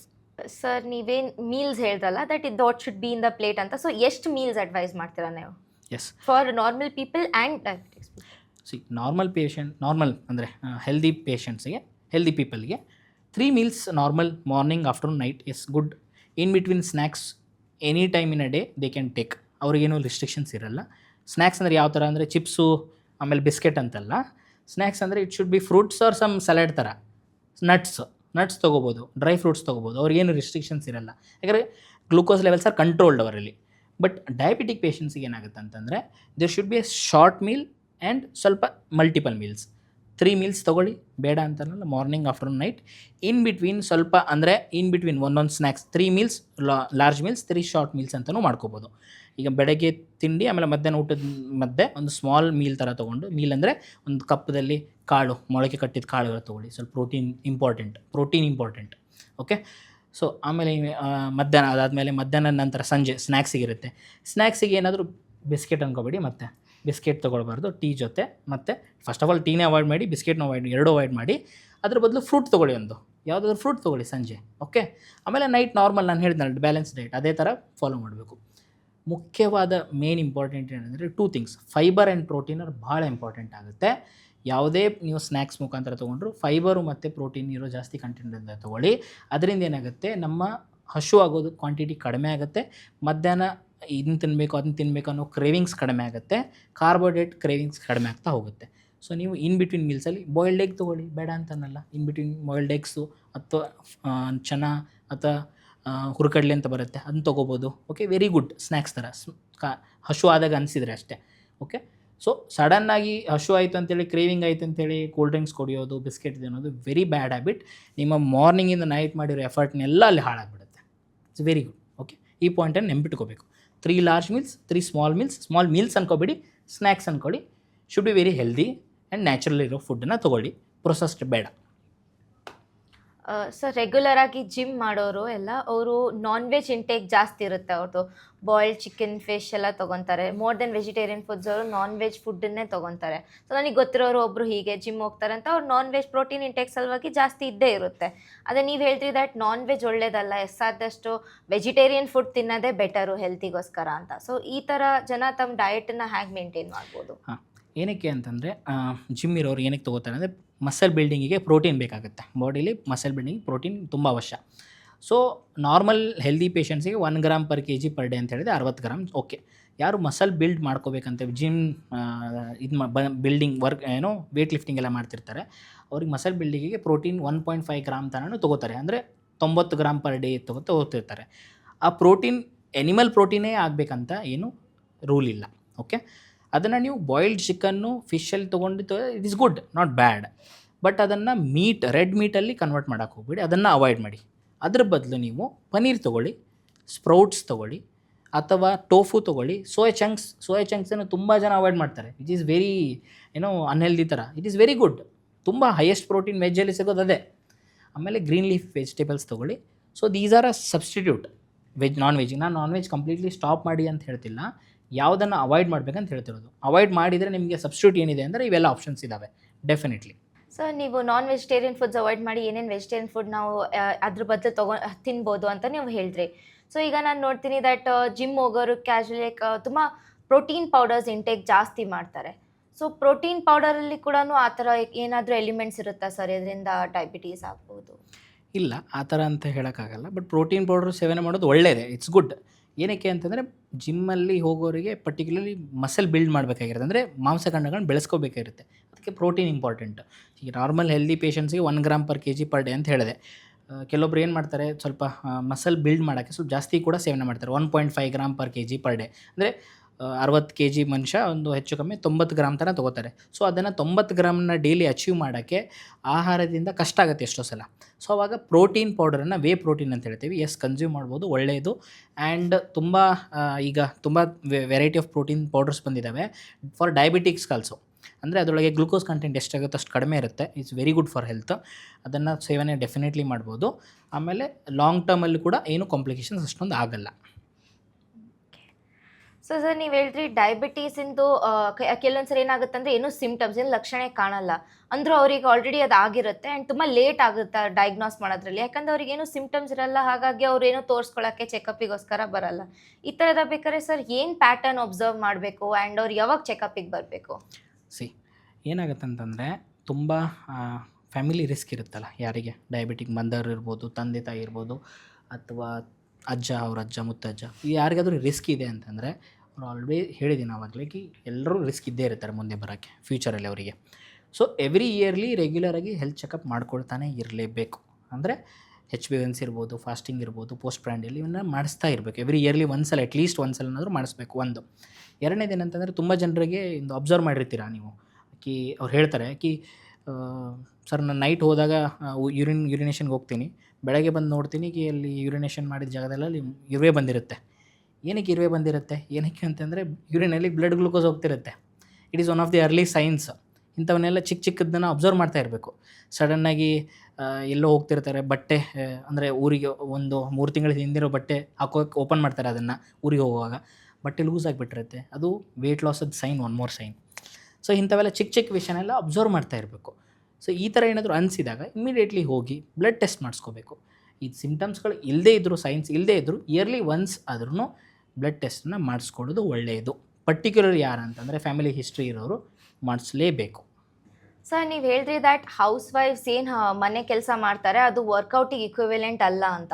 So ಅವರು ಅದೊಂದು ಮಿಸ್ಕನ್ಸೆಪ್ಷನ್ ದ್ಯಾಟ್ ನಾನು ಮನೆಯಿಂದ ಪೂರ್ತಿ ದಿನ ಕೆಲಸ ಮಾಡ್ತೀನಿ ಅಂದರೆ ಅದು ನನಗೆ ವರ್ಕೌಟ್ ಆದಂಗೆ ಅಂತ. ಹಾಗಿತ್ತಂದ್ರೆ ಅವರು ಇದು ಮನೆ ಕೆಲಸ ಎಲ್ಲ ಆದಮೇಲೆ ಅವ್ರು ಏನು ಮಾಡ್ಬೋದು ಡಯಾಬಿಟೀಸ್ ಬೆಳೆದಂಗೆ ತಮ್ಮನ್ನು ತಾವು ನೋಡ್ಕೊಳ್ಳೋಕ್ಕೆ? ನಮ್ಮ ಅಮೇರಿಕನ್ ಡಯಾಬಿಟಿಕ್ ಅಸೋಸಿಯೇಷನ್ ಅಂತ ಹೇಳ್ತೀವಿ, ಅದೊಂದು ಗೈಡ್ಲೈನ್ಸ್ ಫಾಲೋ ಮಾಡುತ್ತೆ, ಅಂದರೆ ಫಾರ್ಮ್ ಮಾಡುತ್ತೆ every year. So recent guidelines ಹೇಳೋ ಪ್ರಕಾರ ಪ್ರತಿ ವಾರ 150 ನಿಮಿಷ ಮಾಡ್ರೇಟ್ ಇಂಟೆನ್ಸಿಟಿ ಎಕ್ಸಸೈಸ್ ಮಾಡಬೇಕಂತ ಹೇಳ್ತಾರೆ ಒಂದು ವಾರದಲ್ಲಿ. Moderate at least minimum. Moderate intensity ಅಂತ ಯಾವ ಥರ ಅಂತಂದರೆ, ಈಗ ನೀವು ವಾಕ್ ಮಾಡ್ತಿದ್ದೀರಿ ಅಂದ್ಕೊಳ್ಳಿ, ಬ್ರಿಸ್ಕ್ ವಾಕ್ ಅಂತ ಹೇಳ್ತೀವಿ. ಮಾತಾಡೋಕ್ಕೆ ಸ್ವಲ್ಪ ಕಷ್ಟ ಆಗಬೇಕು. ವಾಕ್ ಮಾಡುವಾಗ ಫುಲ್ ಬ್ರಿಸ್ಕ್ ವಾಕ್ ಮಾಡುವಾಗ, ಫಾಸ್ಟ್ ವಾಕ್ ಮಾಡುವಾಗ ಮಾತಾಡೋಕ್ಕೆ ಸ್ವಲ್ಪ ಕಷ್ಟ ಆಗಬೇಕು. ಅದಕ್ಕೆ ನಾವು ಮಾಡ್ರೇಟ್ ಇಂಟೆನ್ಸಿಟಿ ಅಂತ ಹೇಳ್ತೀವಿ. ಹೈಯರ್ ಅಂದರೆ ಸಿವಿಯರ್ ಇಂಟೆನ್ಸಿಟಿ ಅಂತ ಹೇಳಿದಾಗ ಅದು ಮಾತಾಡೋಕ್ಕೆ ಕಷ್ಟ ಆಗ್ತಿದೆ, ಓಪನ್ನೇ ಮಾಡೋಕ್ಕಾಗ್ತಿಲ್ಲ ಬಾಯಿ, ಅದು ಶಬ್ದಗಳೇ ಬರ್ತಿಲ್ಲ, ಫುಲ್ಲು ಅಷ್ಟು ರನ್ನಿಂಗ್ ಮಾಡ್ತಿದ್ದಾರೆ, ಅದಕ್ಕೆ ನಾವು ಹೈ ಇಂಟೆನ್ಸಿಟಿ ಅಂತ ಹೇಳ್ತೀವಿ. ಸೊ ಅದು 75 ಮಿನಿಟ್ಸ್ ಆದರೂ ಇರಬೇಕು. ಒಂದು ಆ ಥರ ಮಾಡಿದರೆ 75 ಮಿನಿಟ್ಸ್ ಇರಬೇಕು ಪ್ರತಿ ವಾರ. ಇಲ್ಲ 150 ನಿಮಿಷ ಮಾಡ್ರೇಟ್ ಇಂಟೆನ್ಸಿಟಿ. 150 ನಿಮಿಷನ ಬ್ರೇಕ್ ಮಾಡಿದರೆ ಪ್ರತಿದಿನಕ್ಕೆ 30 ನಿಮಿಷ ಪ್ರತಿದಿನ, 5 ದಿನ ಇನ್ನು ಒಂದು ವಾರದಲ್ಲಿ, 2 ದಿನ ರೆಸ್ಟ್ ತೊಗೋಬೋದು. ಈ 30 ನಿಮಿಷ ಹೇಗೆ ಅಂತಂದರೆ ಇದನ್ನು ಮತ್ತೆ ಡಿವೈಡ್ ಮಾಡ್ಕೊಳ್ಳಿ. 15 ಮಿನಿಟ್ಸ್ ಬೆಳಗ್ಗೆ, 15 ಮಿನಿಟ್ಸ್ ಸಂಜೆ. ಬ್ರಿಸ್ಕ್ ವಾಕ್ ಮಾಡೋಕ್ಕೆ ಸ್ಟಾರ್ಟ್ ಮಾಡಿ. ಬ್ರಿಸ್ಕ್ ವಾಕ್ ಅಂದರೆ ಬೆವರು ಬರೋಕ್ಕೆ ಸ್ಟಾರ್ಟ್ ಆಗಬೇಕು. ವಾಕ್ ಮಾಡುವಾಗ ಸುಮ್ಮನೆ ನಾನು ಮಾತಾಡ್ತೀನಿ ಅಂತ ಫೋನಲ್ಲಿ ಮಾತಾಡ್ಕೊಂತ ಆರಾಮ್ಸೆ ವಾಕ್ ಮಾಡ್ತಿರ್ತಾರೆ ಎಷ್ಟೋ ಜನ, ನೋಡಿದ್ದೀನಿ ನಾನು. ಸೊ ಅಥವಾ ಇಯರ್ಫೋನ್ ಹಾಕ್ಕೊಂಡು ವಾಕ್ ಮಾಡ್ಬೋದು, ಸಾಂಗ್ ಕೇಳ್ತಾ ಹೋಗ್ತಿರ್ತಾರೆ. ಅದು ವಾಕಿಂಗ್ ಅಲ್ಲ, ಅದರಿಂದ ಸಿಗ್ನಿಫಿಕೆನ್ಸ್ ಇಂಪಾರ್ಟೆನ್ಸ್ ಆಗಲ್ಲ. ಬೆವರು ಬರೋಕ್ಕೆ ಯಾವಾಗ ಸ್ಟಾರ್ಟ್ ಆಗುತ್ತೆ, ಮಾತಾಡೋಕ್ಕೆ ನಿಮ್ಗೆ ಕಷ್ಟ ಆಗೋಕ್ಕೆ ಸ್ಟಾರ್ಟ್ ಆಗುತ್ತಲ್ಲ, ಉಸಿರಾಡೋದು ಸ್ವಲ್ಪ ರೇಟ್ ಜಾಸ್ತಿ ಆಗುತ್ತೆ. ಅದಕ್ಕೆ ನಾವು ಮಾಡ್ರೇಟ್ ಇಂಟೆನ್ಸಿಟಿ ಅಂತೀವಿ. ಆ ಇಂಟೆನ್ಸಿಟಿ ವಾಕನ್ನು ಬೆಳಗ್ಗೆ 15 ಮಿನಿಟ್ಸು, ಸಂಜೆ 15 ಮಿನಿಟ್ಸ್ ಅಟ್ಲೀಸ್ಟ್ ಮಾಡಬೇಕು. ಈ ಥರ ಡೈಲಿ ಮಾಡಿ 5 ಡೇಸ್ ಇನ್ ಎ ವೀಕ್, 5 ದಿನ ವಾರದಲ್ಲಿ ಮಾಡಬೇಕು. 2 ದಿನ ರೆಸ್ಟ್ ತೊಗೊಳ್ಳಿ, ಶನಿವಾರ ರವಿವಾರ ಬೇಕಾದ್ರೆ ಆಫ್ ತೊಗೊಳ್ಳಿ, ಬೇಡ ಅಂತಲ್ಲ. ಮತ್ತು ಮಂಡೇ ಟು ಫ್ರೈಡೇ ಮಾಡ್ಕೊಳ್ಳಿ. ಸೊ ಇದು for house wife point of view. ಅಥವಾ ನಾರ್ಮಲ್ ಯಾರಿಗೆ ಜಿಮ್ಮಿಗೆ ಹೋಗೋಕ್ಕಾಗಲ್ಲ ಅಥವಾ ಕೆಲಸಕ್ಕೆ ಹೋಗೋದು ತುಂಬ ಬ್ಯುಸಿ ಶೆಡ್ಯೂಲ್ ಇದೆ, ಈ ಥರ ಅಂದಾಗ 15 ಮಿನಿಟ್ಸ್ ಬೆಳಗ್ಗೆ, 15 ಮಿನಿಟ್ಸ್ ಈವ್ನಿಂಗ್ ಡಿವೈಡ್ ಮಾಡ್ಕೊಳ್ಳಿ. It is very good for health. Definitely ಇದರಿಂದ ವೇಟ್ ರಿಡಕ್ಷನ್ ಆಗುತ್ತೆ. ವೇಟ್ ರಿಡಕ್ಷನ್ ಆಗೋದ್ರಿಂದ ನಿಮ್ಮ ಡಯಾಬಿಟೀಸ್ ತಾನಾಗೆ ಕಂಟ್ರೋಲಿಗೆ ಬರೋಕ್ಕೆ ಸ್ಟಾರ್ಟ್ ಆಗುತ್ತೆ. ಒನ್ಸ್ ಕಂಟ್ರೋಲಿಗೆ ಬಂದರೆ ಮೆಡಿಸಿನ್ಸ್ ಡೋಸಸ್ ಎಲ್ಲ ಕಡಿಮೆ ಆಗ್ತಾನೆ ಹೋಗುತ್ತೆ definitely. Thank you sirs that ಇವತ್ತು ನೀವು ನಿಮ್ಮ ಟೈಮ್ ನಮ್ಮ ಜೊತೆ ಇಲ್ಲಿ ಶೇರ್ ಮಾಡಿರಿ ಆ್ಯಂಡ್ ನಮಗೆ ಎಷ್ಟೊಂದು ಇನ್ಫಾರ್ಮೇಷನ್ ಕೊಟ್ರಿ. ಯಾವುದು ನಮ್ಮ ಡೈಲಿ ಲೈಫಲ್ಲಿ ನಾವು ಒಬ್ಸರ್ವ್ ಮಾಡ್ತಿರ್ತೀವಿ ಎಲ್ಲ ಥಿಂಗ್ಸನ್ನು, ಅದನ್ನು ಅದ್ರ ಕಡೆ ಗಮನ ಕೊಟ್ಟಿರಲ್ಲ. ಸೊ ಇವತ್ತು ನಮಗೆ ಡಯಾಬಿಟೀಸ್ ಯಾಕಾಗುತ್ತೆ, ಅದನ್ನಾದರೆ ಅದ್ರ ಜೊತೆ ಹೇಗೆ ನಾವು ಒಂದು ಹೆಲ್ದಿ ಲೈಫ್ ಸ್ಟೈಲನ್ನು ಮೇಂಟೈನ್ ಮಾಡ್ಬೋದು, ಆ್ಯಂಡ್ ಡೂಸ್ ಆ್ಯಂಡ್ ಡೋಂಟ್ಸ್, ಯಾವ ಥರ ಫುಡ್ ಇರಬೇಕು, ಜೀವನ ಶೈಲಿ, ಪ್ರತಿಯೊಂದು ಬಗ್ಗೆನೂ ನೀವೇ ನಮಗೆ ಇನ್ಫಾರ್ಮೇಷನನ್ನು ತಿಳಿಸ್ರಿ. ಅದಕ್ಕೋಸ್ಕರ thank you so much. And ನಮ್ದೆಲ್ಲ ವ್ಯೂವರ್ಸಿಗೂ ಕೂಡ ನಾನು ಹೇಳೋದು ಒಂದೇ ಮಾತು, ದ್ಯಾಟ್ ಈ ವಿಡಿಯೋನ ನಿಮ್ಮ ಜೊತೆ ಯಾರು ನಿಮ್ಮ ಫ್ರೆಂಡ್ಸ್ ಫ್ಯಾಮಿಲಿ ಮೆಂಬರ್ಸ್ ಇದ್ದಾರೆ ಅವರೆಲ್ಲರ ಜೊತೆ ಈ ವಿಡಿಯೋನ ಶೇರ್ ಮಾಡಿ. ಎಸ್ಪೆಷಲಿ ನಿಮಗೆ ಗೊತ್ತಿರೋರಲ್ಲಿ ಯಾರಿಗಾರು ಈ ಸಿಮ್ಟಮ್ಸ್ ಅಥವಾ ಅರ್ಲಿ ಸೈನ್ಸ್ ಇದ್ದಾವೆ ಅಂದರೆ ಅವ್ರ ಜೊತೆ ಈ ವಿಡಿಯೋ ಶೇರ್ ಮಾಡಿ, ಅವೇರ್ನೆಸ್ ಸ್ಪ್ರೆಡ್ ಮಾಡಿ. ಸೊ ದ್ಯಾಟ್ ಅವರು ಕೂಡ ಡಯಾಬಿಟೀಸ್ ಬರಲಿಲ್ಲಂಗೆ ನೋಡ್ಕೊಬಹುದು, ಮತ್ತು ಯಾರಿಗೆ ಇದೆ ಅವರು ಒಂದು ಹೆಲ್ದಿ ಲೈಫ್ ಸ್ಟೈಲ್ ಹೇಗೆ ಮೇಂಟೈನ್ ಮಾಡ್ಬೋದು ಅಂತ ಅವರಿಗೂ ಕೂಡ ಗೊತ್ತಾಗುತ್ತೆ. ಇದೇ ಮಾತನ್ನು ಹೇಳ್ತಾ ತಾವೆಲ್ಲರೂ ನಿಮ್ಮ ಆರೋಗ್ಯನ ನೋಡ್ಕೊಳ್ಳಿ, ಖುಷಿಯಾಗಿರ್ರಿ ಅಂತ ಹೇಳ್ತಾ ಮತ್ತೆ ಸಿಗೋಣ. ನಮಸ್ಕಾರ.